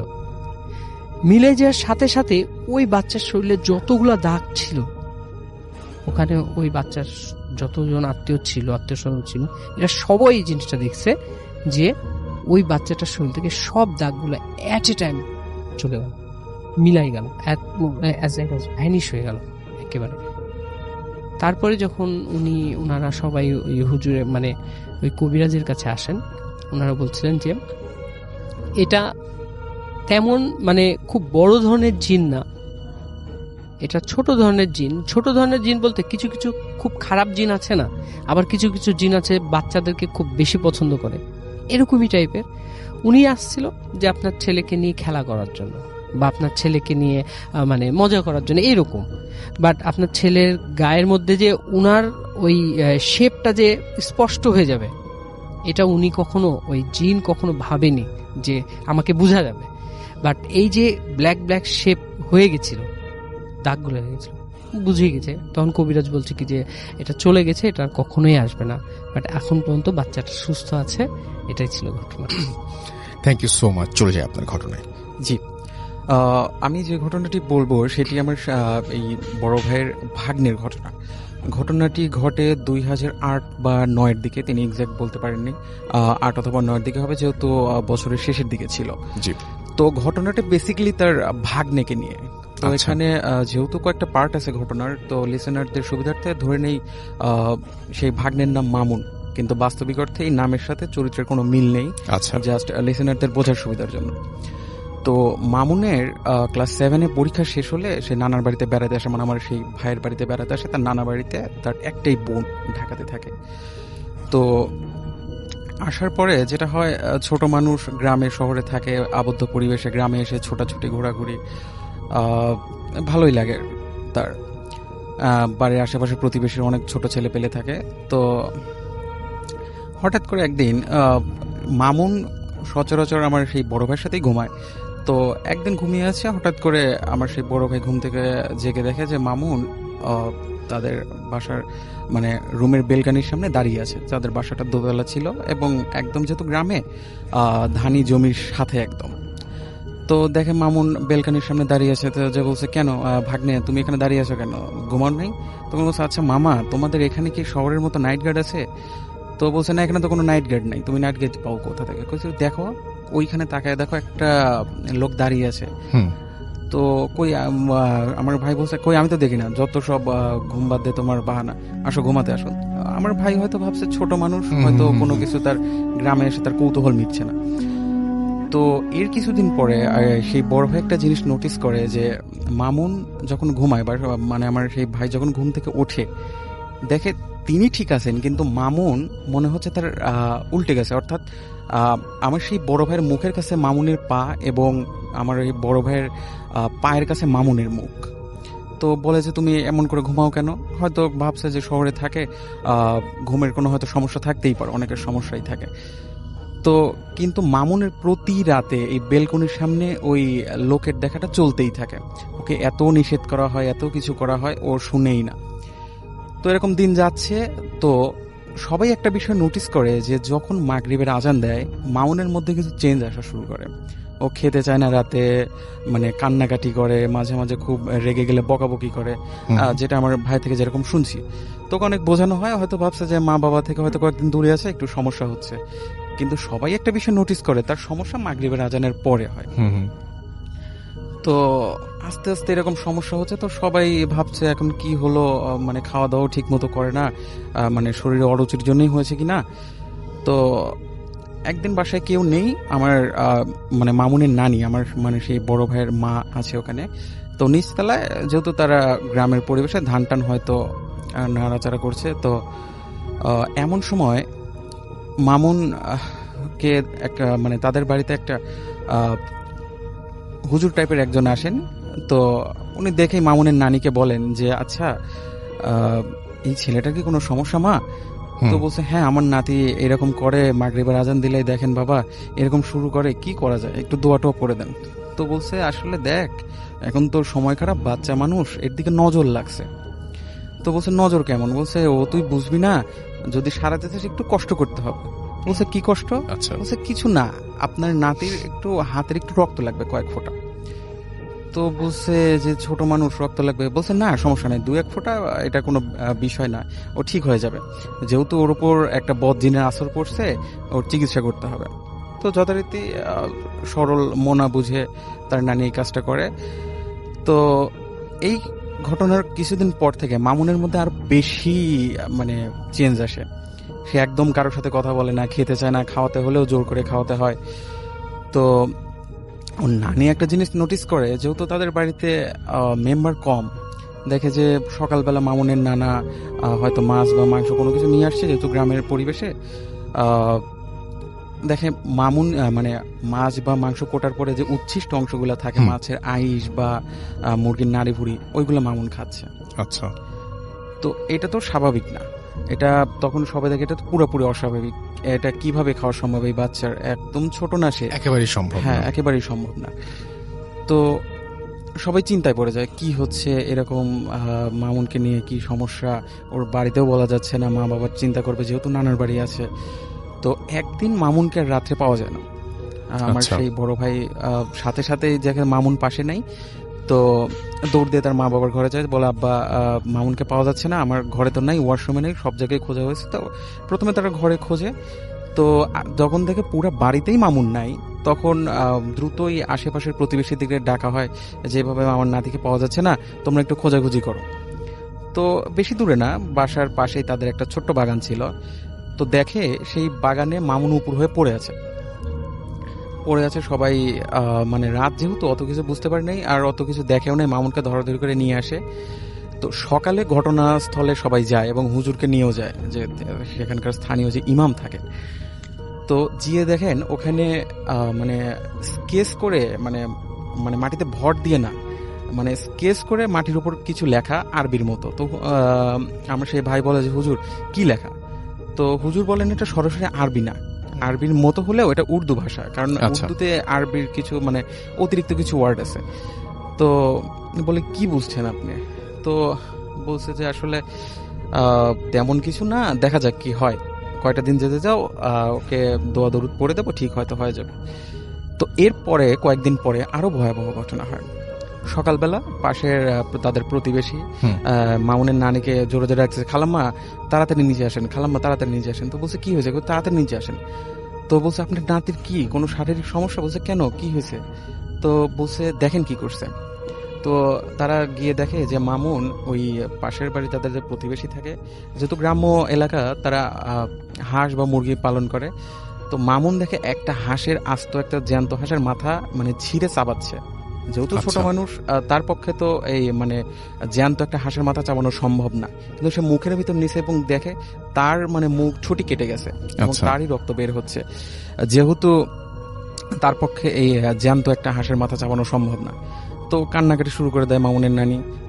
মামুনের নানা আসার পরে বলে যে দ্রুত কিছু করেন, আমার নাতির মানে দিন দিন তো অবস্থা খারাপ হচ্ছে। আর একটা কথা বলে রাখা ভালো, মামুন এর মধ্যে কোনোভাবেই খাওয়া দাওয়া করছে না, মানে তাকে যদি খাওয়াতেও হয় জোর করে খাওয়াচ্ছে, কিন্তু তার নজর ওই খাবারের উচ্ছিষ্ট অংশের দিকে, মানে যত ময়লা জিনিস আছে সেগুলো সে খাবে। তো এরকম হওয়ার পরে মামুনের নানা আসার পরে সে ভাইকে নিয়ে বলছে যে আচ্ছা আজকে এশার নামাজের পরে দেখি হুজুরের কাছে নিয়ে যাই, ওকে নিয়ে যাই দেখি কি হয়। তো এর মধ্যে বলে রাখা ভালো, মামুন সেই মানে যখন তাকে রাত্রে বাগান থেকে উদ্ধার করা হলো তারপর থেকে তার পায়ের সমস্যা বলতে তার একটা গোড়ালে হালকা বাঁকা হয়ে গেছে এবং সে পা সোজা করতে পারছে না। সবাই ভাবছে হয়তো রাত্রে হয়তো দৌড় দিছে, হয়তো পায়ে কোনো ব্যথাও পেতে পারে। তো রাত্রে হুজুরের কাছে যাওয়া হয় এশার নামাজের পরে। হুজুর বলেন যে আমরা তো এমনি তো জানা সম্ভব না ওর সাথে কি হয়েছে, তো এটা জিনদের মাধ্যমে জানতে হবে, যেহেতু এটা আমাদের জানার বাইরে কি হয়েছে। তো বলছে আপনার নাতির অর্থাৎ মামুনের তো শরীরের কন্ডিশন ভালো না, ওর গায়ে জিন হাজির করা সম্ভব না, এমনিতে ছোট মানুষ। তো পাশে মাদ্রাসা ছিল, মাদ্রাসা থেকে একটা ছেলেকে নিয়ে আসা হয়, তার গায়ে মূলত মানে তাদের মতো একটা জিন হাজির করবে। তো এশার নামাজের পরে খেয়ে দিয়ে তাদের যথারীতি রিচুয়াল অনুযায়ী সেই ছেলের গায়ে জিন আসে। তো জিন এসে সালাম দিয়ে বলে হুজুর আমাকে এখন ডাকলেন কেন? তো বলছে কেন, তোমার কি কোনো সমস্যা? তখন বলছে না আমাদের এখানে তো নামাজের সময়। তো বলছে কি বলো, নামাজ তো হয়ে গেছে 1 ঘন্টা আগে। তো বলছে না আমরা এখন মাগরিব পড়বো, আমি এখন আপনি ডাকছেন আমি কায়রো থেকে আসছি। তখন বলছে যে আচ্ছা এই যে বাচ্চাটাকে দেখছো, এই বাচ্চার কি সমস্যা দেখো। তো বলছে হুজুর আমি তো জানি না, আমাকে একটু সময় দেন। তো আমার ভাই যেটা বলে যে বেশি না, হয়তো 1 মিনিট বা তার একটু বেশি সময় পরে জিনটা আবার চলে আসে। তো আসার পরে বলে যে আসলে এই ছেলের সাথে কি হয়েছে এটা আমি বলতে পারবো না, কারণ এর সাথে যা হয়েছে সেটা অনেক বড় পর্যায়ে এবং যারা অরিজিনাল শয়তানের উপাসক সেই সকল জিনই এর পিছনে লাগছে। তো আমার সাধ্যের বাইরে এটা, তো আপনারা অন্যদিকে দেখেন। তো জিনটা চলে যাওয়ার পরে হুজুর বলছে যে আসলে সমস্যা তো অনেক দূরে চলে গেছে, তো এটা আমার দ্বারাও সম্ভব না, আপনি কালকে সকালে যে আমাদের এখানে বড় মসজিদ আছে সেখানকার যে বড় হুজুর আছে তার কাছে যান, উনি সমাধান দিতে পারে। তো যথারীতি যেহেতু মামুনের অবস্থা খারাপ, আসলে মামুনকে নিয়ে যাওয়া সম্ভব হয়নি। তা আমার ওই ভাই আর তার আব্বাই অর্থাৎ মামুনের নানা যায় সকালে। তো গিয়ে হুজুরকে সব বলে। তো হুজুর বলে আচ্ছা আর সমস্যা নেই, আমি হয়তো আসরের নামাজ পড়ে আসবো, যেহেতু আসরের নামাজের পরে সময়টা একটু বেশি পাওয়া যায় আমি আসবো, সমস্যা নেই। তো আসে, তার সঙ্গীর সাথে মানে মাদ্রাসার কয়েকটা ছেলেকে নিয়ে আসে। আসার পরে সব বুঝে শুনে বলে যে আসলে তিনি বলেন আসলে এই ছেলের সাথে যা হয়েছে অনেক খারাপ কিছু হয়েছে, অর্থাৎ মামুনের নিজের বংশের, যেহেতু এটা নানার বাড়ি, তার দাদার বংশের কেউ ওকে ব্ল্যাক ম্যাজিক করছে এবং ছোট মানুষ এবং ব্ল্যাক ম্যাজিকটা যথাযথভাবে হয়েছিল না, এবং ওকে পুরাপুরি কাবু করার জন্য ওদেরই কেউ ওই রক্তটা সংগ্রহ করে, এবং যার ফলে মামুনকে পুরোপুরি প্রজেস্ট করা হয় এবং এখন একদম ন্যারো পর্যায়ে চলে গেছে যেখান থেকে ব্যাক করা সম্ভব না। তো কি করা যায়, বলছে আমার নাতিকে বাঁচান, আমি আমার মেয়ে বা জামাই বা মেয়ের কাছে কি জবাব দেব? তখন বলছে আচ্ছা একটা উপায় আছে, সেটা হচ্ছে এই জিনকে তাড়ানো যাবে না, একে যদি হয় একে আমি 3 বার বলবো, একে একদম নিঃশেষ করে দিতে হবে পুড়িয়ে, যেহেতু এটা বদ জিন। তো বলছে আপনি যেটা ভালো হয় করেন, কিন্তু একটু দ্রুত করেন, যেহেতু ওর অবস্থা খুবই খারাপ হচ্ছে দিন দিন। তো বলে আচ্ছা আমি তো এখন তো সম্ভব না, এটার জন্য কিছু প্র্যাকটিসের দরকার, প্রিপারেশনের দরকার, আমি কালকে আসি। তো উনি আসেন, আসার পরে এবং মামুনের নানা বলেন যে আসলে কাউকে যাতে না বলে, যেহেতু একটা তাদের রেপুটেশনের ব্যাপার ছিল। তো ঠিক আসরের নামাজের পরের দিনে ছাদে যান সবাই, খুব বেশি মানুষ না, শুধু মামুনের নানা আর আমার ভাই অর্থাৎ মামুনের মামা, যিনি আমাকে ঘটনা বলেছেন। তো হুজুর আগে থেকেই বলেন যে এই জিনকে পুরোপুরি কাবু করতে হলে একটা প্রাণীর লেজের মাংস, মানে যে নরম মাংস আছে সেটা লাগবে। আমাকে উনি বলেননি, আমার ভাইও বলেননি কোন প্রাণী, এটা আসলে তিনি বলেননি, হুজুর নাকি বলতে মানা করছে, আমাকে তিনি এটা শেয়ার করেননি। তো যাই হোক, হুজুর বড় করে 4টা দাগ দেন ছাদের উপরে এবং পড়া পানি ছিটিয়ে দেন, এবং মামুনের চোখের দিকে, চোখের এক পাশে যে কোনো এক চোখের পাশে মানে মেন্থল টাইপের গন্ধযুক্ত, আমার ভাই যেটা আমাকে যেভাবে বলেন এমন কিছু লাগিয়ে দেন, ওকে বসিয়ে দেন। বসিয়ে দেওয়ার পরে উনি দোয়া পড়তে শুরু করেন, এবং মামুন কোনোভাবে মুখ খুলছিল না, মানে এমনিতে সে খুব দুর্বল, সে যে কিছু করবে অঙ্গভঙ্গি সেটাও না, শুধু মুখ দিয়ে ফেনা উঠছিল, মানে লালা পড়ছিল অঝরে, এবং চোখও তুলতে পারছিল না। কিন্তু একটা গোঙানির মতো শব্দ হচ্ছিল ওর মুখ দিয়ে, এবং মানে কন্টিনিউয়াসলি ওর মুখ দিয়ে লালা পড়তেছিল।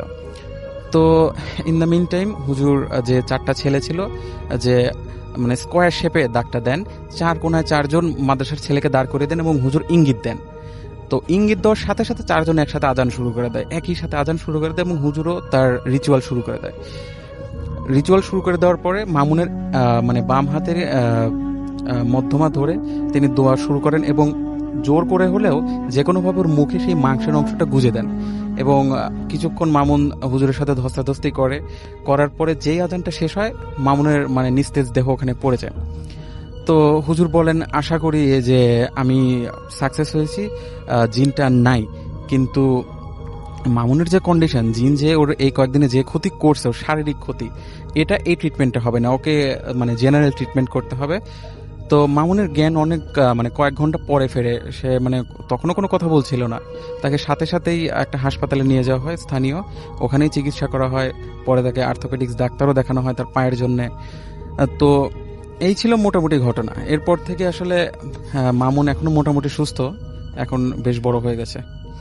Thank you so much. যাই হোক, আমাদের আরো একজন অতিথি আছেন, তার কাছে আমরা যাব। এবং ধন্যবাদ রাসেল ভাই। হ্যালো লিসেনার্স, আমি রায়হান আহমেদ, আমি এসেছি ধানমন্ডি থেকে। জি, আমি যে ঘটনাটা শেয়ার করবো রাসেল ভাই, এটা একটা গ্রামের ঘটনা। আর ঘটনাটা হচ্ছে আমার ছোট মামার সাথে ঘটে। তো আমার মামারা ছিল 2 ভাই, ওনারা। তো নানার বড় ছেলেরা উনি চাইছিলেন যে উনি প্রাতিষ্ঠানিক শিক্ষায় শিক্ষিত করতে, আর ছোট ছেলে উনি কোরআনের হাফিজ হতে আর কি। তো রাসেল ভাই বলে রাখা ভালো, অনেকেই আছে যে এরকম হয়তো শুনেছেন কিনা জানি না, যে যারা কোরআনের হাফেজ মানে হতে চায়, যার জন্য মাদ্রাসায় পড়ছে, তাদের অনেকেই একটা সময়ে মানে মস্তিষ্ক বিকৃতির একটা ব্যাপার ঘটে।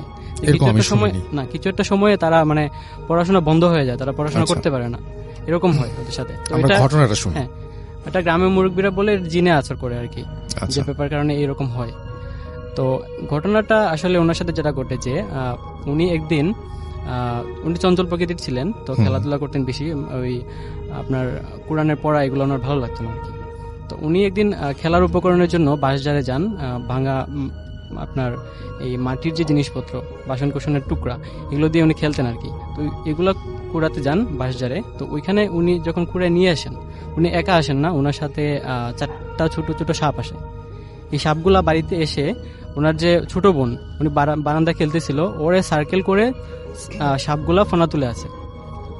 এইটা দেখার পর আমার নানি তাড়াতাড়ি আসেন, এসে বাঁশ দিয়ে সাপগুলোরে মারেন। তো ছোট সাপ, সমস্যা হয় নাই, মারছেন।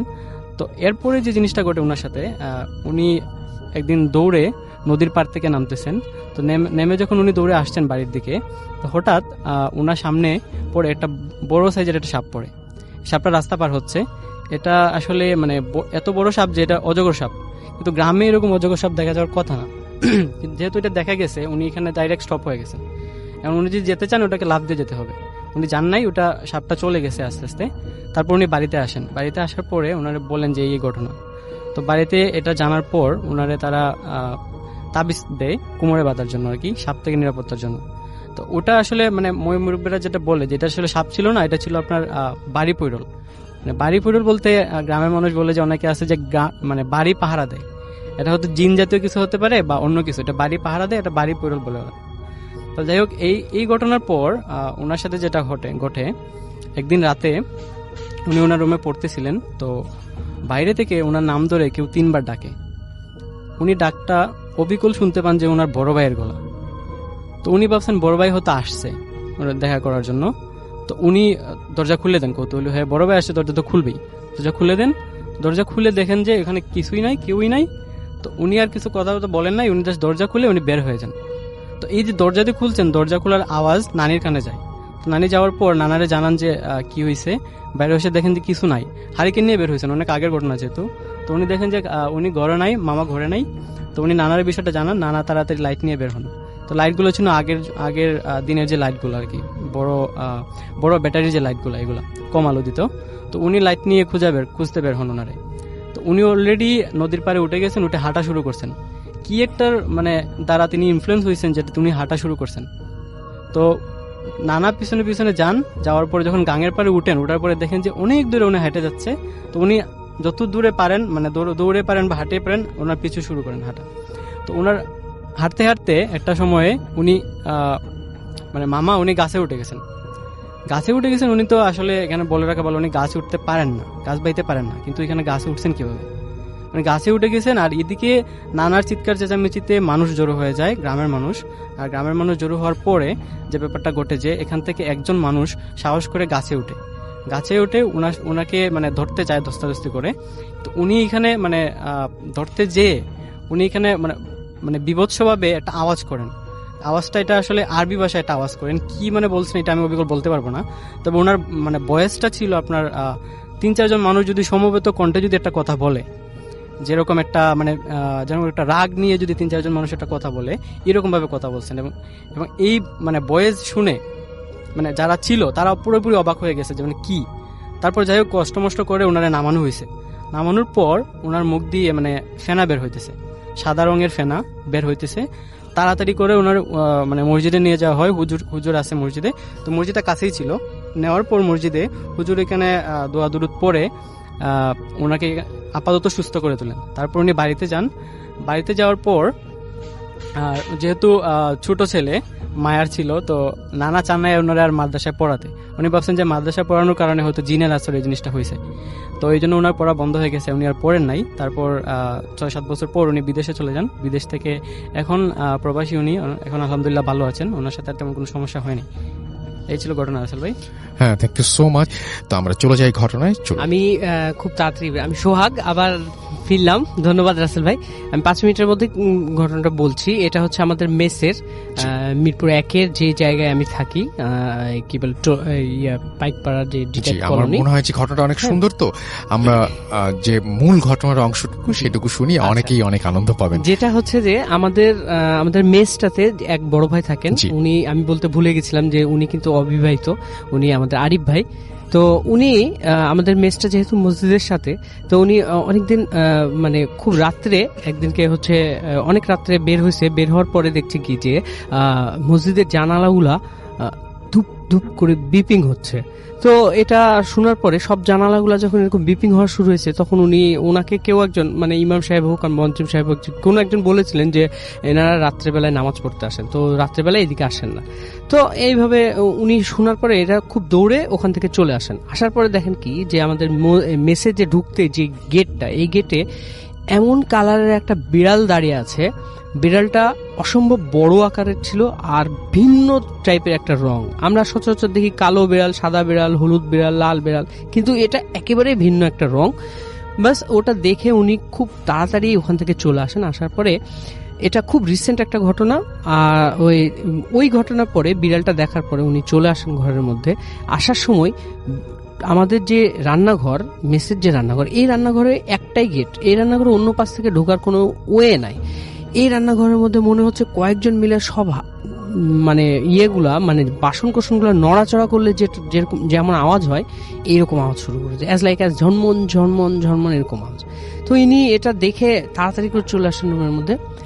জাস্ট এই মানে লাস্ট ইলেকশন ডেট, মানে 30 তারিখে উনি ভোটের কাজের জন্য উত্তরায় একটা ইয়ে পান, পোস্টে ওনাকে নিয়োগ দেওয়া হয়। তো কাজ শেষে 30 তারিখ রাত্রে উনি চলে আসেন। আসার পরে যেহেতু মেস ফাঁকা, মেসে কেউ নাই, ওনার রুমেও চারজন থাকতো, সবাই চলে গেছে। তো আরিফ ভাই একাই শুয়ে আছে। শুয়ে থাকতে থাকতে এরকম হলো যে ওনার মেসের মধ্যে কয়েকজন একসাথে শ্বাস নিলে যেটা হয়, যে খুব জোরে জোরে শ্বাস নিচ্ছে, show show show show, like এরকম, এই শ্বাসটা এই খুব জোরে জোরে শ্বাস নিচ্ছে। এখন আরিফ ভাই এটা মানে যখন নোটিস করার পরে উনি হচ্ছে, ওনার কাছে সবসময় গ্যাস লাইট থাকে বালিশের নিচে, উনি গ্যাস লাইটটা করেছে। এই জিনিসটা অন করার সাথে সাথে দেখছে কি এই আওয়াজটা নাই। তখন উনি ভাবছে যে আমার মনে হয় ভুল। দেন আবার করেছে কি যে আরিফ ভাই গ্যাস লাইটটা অফ করে শুয়ে পড়েছে। এবার কি যে তার মাথা সোজাসুজি যে বিছানা আছে, ওই বিছানায় দেখছে কি যে ওই আওয়াজটা শুরু হয়েছে। এবার আরিফ ভাই কি করেছে, ওই ইয়েটা নিয়ে জ্বালাইছে, জ্বালানোর পরে লাইট জ্বালাইছে, মানে গ্যাস লাইটটা প্রথমে জ্বালাইছে, জ্বালানোর পরে লাইট জ্বালাইছে, তারপরে দেখছে কি আর কোনো ইয়ে নাই। যখন লাইট অফ করে আবার শুয়েছে, এবার দেখছে প্রত্যেকটা বিছানায় বা ওই রুমের মধ্যে এরকম হাঁটা চলা শুরু হয়ে গেছে, যে 3-4 জন হাঁটলে একটা রুমের মধ্যে যেরকম ধুপ ধাপ আওয়াজ হয়, এরকম হাঁটা চলা শুরু হয়ে গেছে। এখন আরিফ ভাই কি করবে? এখন আরিফ ভাই ভয়ে করেছে কি লাইটটা অন করে ঘুমিয়ে গেছে। পরের দিন রাত্রে কি হয়েছে যে পরের দিন রাত্রে আরিফ ভাই আবার ঘুমে আছে। আরিফ ভাই সচরাচর ডান কাতে ঘুমায়, উনি প্রায় আমি দেখি দরজা খোলা থাকলে দেখা যায় যে ডান কাতে ঘুমে আছে। সেই দিনকে রাত্রে কি হয়েছে যে আবার ওই রকম হাঁটা চলার আওয়াজ শোনা যাচ্ছে। আরিফ ভাই বলছে কি যে আমি শুনতে পাচ্ছি কিন্তু আমি কোনো কিছু বলছি না কাউকে, যে চুপ করে আছে, গ্যাস লাইটটা হাতে নিয়ে চুপ করে আছে। আর আরেকটা কথা বলতে মনে ছিল না, যেটা যে আমি বলছি এখন, যে আরিফ ভাইয়ের রুমের মধ্যে যে এটা হাঁটা চলা করছিল সেটা আরিফ ভাই বলছে যে আমি তো জেগে আছি, আমি বুঝতে পারছি যে কেউ একজন আমার বিছানার পাশ দিয়ে হাঁটছে। এরপরে কি হলো যে আমার বিছানার পাশে আমার পাশে বসলে যে জিনিসটা বোঝা যায় যে বিছানাটা একটু আওয়াজ করে, হ্যাঁ, একটা ফিলিংস মানুষের মধ্যে বোঝা যায়। এই ঘটনাটা ঘটছে। ঘটার পরে কি হয়েছে যে মানে আরিফ ভাই যখন গ্যাস লাইটটা হাতে নিয়েছে তখন দেখছে কি শুধু আরিফ ভাইয়ের বিছানা, অন্যান্য বিছানাতেও বসেছে, অনেকেই বসছে। এরপরে কি হলো যে একটা মেয়ে কণ্ঠে একেবারে আরিফ ভাই বলছে কি যে আমি জেগে আছি, আমি বুঝতে পারছি, যেহেতু আমি সবকিছু দেখছি, আমি বুঝতে পারছি জেগে আছি। আমাকে পুরাটা আমার মানে আমি যদি ডান কাতে শুই তাহলে বাম হাতটা আমার উপরে থাকবে, তো বাম হাতের এই বাহুতে ধরে আমাকে জোরে করে একটা ঝাঁকি দিয়ে বলছে এ আরিফ ওঠ। একটা মেয়ে কণ্ঠ। শুধু এই কথাটা বলার সাথে সাথে আরিফ ভাই বলছে আমি অ্যাজ এ একটা স্টিল একটা ম্যান, মানে আমি ফ্রিজিং, জাস্ট আমি ফ্রিজ হয়ে গেছি। আমি লাফ দিয়ে উঠেছি, উঠার পরে গ্যাস লাইটটা জ্বালিয়েছি, সাথে সাথে বাতি জ্বালিয়েছি। আমি লাইটটা, ঘরের রুম লাইটটা জ্বালাই, আমি সাথে সাথে গ্যাস লাইটটাও জ্বালাই, ওইভাবেই বসে আছি। যখন ফজরের আজান দেয়, ফজরের আজান দেওয়ার পরে তারপরে আমি নর্মাল হই। যখন আজান চারিদিকে শুনছি, শোনার পরে ফজরের নামাজের পরে আমি হুজুরকে ডেকে নিয়ে আসি। হুজুরকে ডেকে নিয়ে আসার পরে আমি বলছি কি যে হুজুর এটা কি হলো আমার সাথে এরকম। তখন হুজুর আমাকে বললো কি যে এটা আপনি আগে বলবেন না, এরকম হয়। হুজুর সে সাথে দোয়া পড়ে দেওয়ার পরে পানি পড়াও দিয়েছিল আরিফ ভাইকে। তো এগুলো ব্যবহার করার পরে এখন মোটামুটি আরিফ ভাই একেবারে সেফ ওই রুমটার মধ্যে। তবে হুজুর এই কথা বলছিল যে এই মেসটাই, মানে আমাদের যে মেসটা এখন পর্যন্ত আমি যেহেতু থাকি, আমি সোহাগ ভাই যেহেতু থাকি ওখানে, এখন আমি ফেস করিনি, আমি মেসের বাইরে ফেস করেছি কোনো কিছু। সো এখন মোটামুটি সেফ।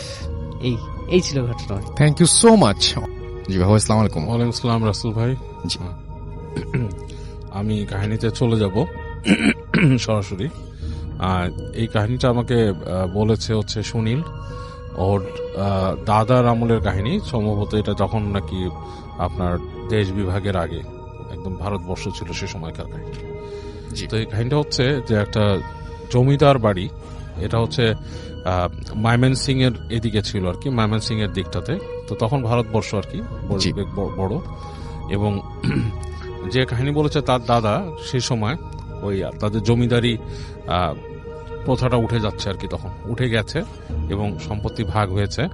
তো এরকম সময় তার দাদা শহরে ছিল আর কি, কলকাতায় ছিল। তার দাদার ডাক পড়ে আর কি, যে বলে যে তোমার সম্পত্তির এটা ভাগাভাগি করে তুমি তোমার যা যা আসে সেগুলো নিয়ে যাও আর কি। তো ওর ফ্যামিলিতে দুঃসম্পর্কের কিছু আত্মীয় ছিল এবং ওর দাদা ছিল আর কি সেখানে, সেই ইসে আর কি। তো শুনলে দাদা যখন নাকি ময়মনসিং এ আসে, তার কলকাতার জব ছেড়ে, চাকরি ছেড়ে, তিনি চাকরি করতেন আর কি। তো সেই সময়টা আর কি ওই জায়গাটা আর কি বেশ পাহাড়ি টাইপের ছিল, মানে খুব বেশি মানে একটু জঙ্গল ঘেরা, পাহাড় টাহাড় আছে এবং মানে বেশ বন্য পরিবেশ আর কি।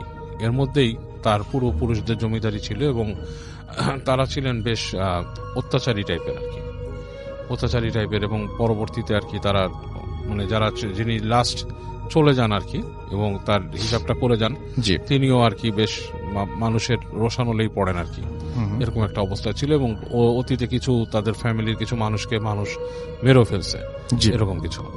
যাই হোক, শুনলে দাদা যখন ওখানে যায় তখন যে দেখে যে পরিবেশটা মোটামুটি তখন আর জমিদারির ব্যাপারটা নেই ওখানে। তবে তার যে উকিল তিনি এবং তাদের যে ম্যানেজার ছিলেন তিনি ওই বাড়িটাতে তাকে নিয়ে যান আর কি, নিয়ে যে ওখানে রাখেন, দেখান বাড়িটা, বিশাল বাড়ি। এবং তার অন্যান্য যে জিনিসগুলো বুঝে নেওয়ার সেগুলো তাকে বোঝাতে থাকেন। এবং তার এক দুঃসম্পর্কের এক হয় আর কি, মানে যেটাকে বলে জেঠি বা সামথিং ছিল আর কি। তিনি তার সাথে সব কমিউনিকেশন অ্যান্ড সব কিছু মেনটেন করতেন, কারণ তারই নাকি আরও কিছু মানে ওনার দাদার যে জেঠি আর কি, তারই নাকি আরও কিছু মানে প্রাপ্য ছিল কিছু অংশে কি হিসাব কিতাবে আর কি। যাই হোক, তো ওনার সাথে ওনার কথাবার্তা বলা লাগে এসব ব্যাপারে। তো উনি ওখানে যাওয়ার পরে বেশ কিছুদিন কেটে যাওয়ার পরে ওনার যে বন্ধু, মানে ওর দাদার বন্ধু, শুনলে দাদার বন্ধু একটা চিঠি পায় ওর দাদার কাছ থেকে যে সে অসুস্থ আর কি। শুনলে দাদা যে সে অসুস্থ ছিল, জি, বেশ অসুস্থ হয়ে গেছে হঠাৎ করে। অসুস্থতার লক্ষণটা হচ্ছে সে লিখছে তাকে চিঠিতে যে সে হঠাৎ করে জ্বালা পোড়া হয় তার, এবং তখন সে জ্বালা পোড়াটা এতটুকু হয়, শারীরিক জ্বালা পোড়া, সে কিছুই করতে পারে না, সে আপনার সব তার জ্ঞান হারিয়ে যায় আর কি, সে নিজের জ্ঞান থেকে বেরিয়ে যায়। জি, সে তার দাদার বন্ধুকে অনুরোধ করে তাকে ওখানে আসতে আর কি। দাদার যে ফ্রেন্ডটা থাকে সে খুব ক্লোজ একটা ফ্রেন্ড, এবং তার সাথে অনেক কিছু শেয়ার করে, খুব ক্লোজ ফ্রেন্ড। তো সে তখন ওখান থেকে ইংল্যান্ডে যাওয়ার জন্য রেডি হচ্ছিল আর কি, বিদেশে যাবে পড়তে সেই সময়। তো সেই সময় অনেকে আইন বিষয়ে পড়াশোনা করতে যেত আর কি এরকম। তো যাই হোক, তো ওই বন্ধু যখন নাকি এই চিঠি পায়, চিঠি পেয়ে তখন চিন্তা ভাবনা করে করে সে চলে আসে এদিকে বিভিন্নভাবে আর কি। তার আসার বর্ণনা নাই দিলাম, আসার বর্ণনা দিছিল, বাট সেটা আমি নাই দিলাম। জি। তো বিভিন্নভাবে চলে আসে। আসার পরে সে যে তার বন্ধুর সাথে দেখে, বন্ধুকে দেখতে পায় যে সে একটা রুমে শুয়ে আছে, বেশ আগের থেকে বেশ শুকায় টুকায় গেছে, চোখের নিচে কালি পড়ছে। তো বলে, কি রে তুই এখানে আসলি, তোর মানে আরো সম্পদ পাবি, এটা সেটা কিছু ভালো কিছুর জন্য আসছিস, তোর এই অবস্থা কেন, তুই এখানে বিছনায় পড়ে গেলি? তো বলে যে ফ্রেন্ড, আসলে জিনিসটা হচ্ছে অন্যরকম। আমি এখানে আসার পর থেকে যে জিনিসটা আমি দেখি, প্রথম দিকে আমি যেটা দেখতাম সেটা হচ্ছে রাত্রেবেলা আমাকে কেউ ডাকতো রুমের বাইরে, মানে রাত হয়ে গেলে যখন সবাই ঘুমায় যেত, ঘর বাড়ি অন্ধকার, তখন মনে হতো কেউ আমাকে ডাকতেছে নাম ধরে। তো নাম ধরে যখন ডাকতো, তা আমি আস্তে আস্তে প্রথম, মানে সে তার কাহিনী বলতেছে যে প্রথম যখন আমাকে নাম ধরে কেউ ডাকে, তখন আমি মনে করছি যে এই বাড়িতে আর কেউ আছে যে নাকি বয়সে বড় এবং নারী কণ্ঠ আর কি। তো আমার জেঠি বা জেঠির কোনো পরিচিত কেউ, কিন্তু ডাকটা এমন ভাবে দেবে কেন, ডাকটা একটু বিকৃত টাইপের, লাইক মানে মানুষ স্বাভাবিক গলায় ডাকলে যেরকম সেরকম না, সেরকম করে দরজায় একটা নক হতো এবং তাকে ডাক দিত। তো সে প্রথম দিনই ওখানে উঠে বলে যে কি ব্যাপার, কে, কোনো রেসপন্স পায় না। গেট খুলে বাইরে যায়, করিডোর দিয়ে নেমে যায় তাদের যে সিঁড়ি থাকে, সিঁড়ি দিয়ে হেঁটে নামে নিচে। নামার পর নিচতলাতেও দেখে কোনো শব্দ নেই, হুটহাট, মানে চারিদিক কেমন, মানে আপনার শুনশান নীরবতা, এবং মানে পুরো বাড়িটা মনে হচ্ছে খা খা করছে, কেউ নাই। তো প্রথম দিন এরকম সে দেখে উঠে আসে। এরপরে সে শব্দ শুনতে পায় তার জানলার নিচে, মনে হচ্ছে মানুষজন কথা বলছে। তো সে আপনার জানালার পর্দা সরায় নিচে উকি দেয়, উকি দিয়ে দেখে যে কিছু মানুষ মনে হচ্ছে যে আপনার ওখানে জটলা করছে। তো সে এটা দেখে, বাট কিউরিয়াসিটি মানে খুব একটা ফিল করে না। চিন্তা করে যে এখানে এখন কি করব, নিচে কে আলোচনা করতেছে, কি করতেছে, আমি তো এখানে ইউজ টু না। তো যেটার থেকে সে প্রথম অসুস্থ হয় সেটা হচ্ছে সে একদিন শুনতে পায় তার জেঠি, যে তার যে জেঠি যাকে ডাকছে বাইরে এসে, এবং 2-3 করে ডাকছে, এবং ডাকার পরে সে ওই ডাকে সাড়া দেয়, সাড়া দিয়ে আপনার আস্তে করে গেটের বাইরে আসে। এসে দেখে জেঠি ঠিক ওই গেটে না, বেশ দূরে দাঁড়িয়ে আছে। জি। ওনার হাতে একটা লণ্ঠনের মতো উনি দাঁড়িয়ে আছে, ওনাকে আস্তে আস্তে ডাকে হাত দিয়ে, মানে কোনো কিছু দেখাবে এরকম কিছু।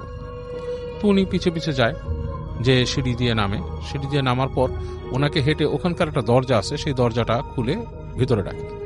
তো উনি দরজা খুলে ভিতরে যায়, দেখে সিঁড়ি নেমে গেছে, নিচের দিকে সিঁড়ি নেমে গেছে, এবং বেশ একটা মানে ইসের মতো করিডোর টাইপের সিঁড়ি, এবং ওই নিচে যে জেঠি দাঁড়িয়ে আছে লণ্ঠন নিয়ে, সেটার আলো মানে কেঁপে কেঁপে আসছে উপরে, বেশ মানে একটা হরিবল একটা জিনিস। তো উনি তারপরে কিছু চিন্তা করে উনি পেছনে পেছনে যায়। তো যাওয়ার পরে দেখে যে একটা দরজা, ওই দরজার সামনে তিনি যখন দাঁড়ায়, জেঠিও দাঁড়ায় আছে, এবং দেখে যে ওখানে যে একটা শব্দ আসছে লাইক ভেতর থেকে, লাইক হুম হুম, মানে বেশ একটা মানে বেশ গম্ভীর একটা গর্জনের মতো আসছে, লাইক কোনো প্রাণী যদি গজরাতে থাকে এরকম একটা শব্দ আসছে। তো উনি বেশ ভয় পেয়ে যায়, কারণ ওই বদ্ধ জায়গা থেকে যে গর্জনটা আসে ওনার কাছে বেশ ভয় লাগে।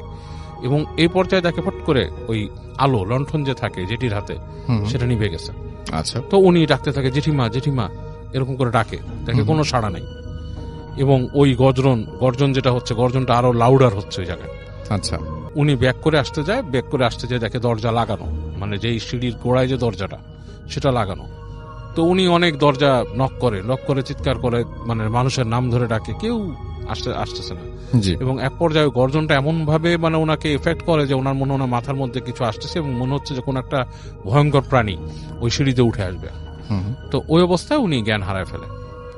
জ্ঞান হারায় তো ওনার কতক্ষণ জ্ঞান হারানো ছিল উনি জানে না, বাট ওনার যখন জ্ঞান ফেরে তখন দেখে যে উনি ওনাকে ঘাটে শোয়ানো, মানুষজন আশেপাশে আছে, জিজ্ঞেস করে কি হয়েছে, তখন বলে যে আমি এরকম এরকম দেখছি। তো সবাই শুনে সবাই একজন একজনের চেহারার দিকে তাকায়, মুখ চাওয়াচাই করে, কিন্তু কেউ কিছু বলে না। বলে আপনি দুঃস্বপ্ন দেখছেন, আপনাকে আমরা এখানেই পাইছি ভিতরে সিঁড়ির গোড়ায়, এবং আপনি প্রায় একদিন অচেতন ছিলেন।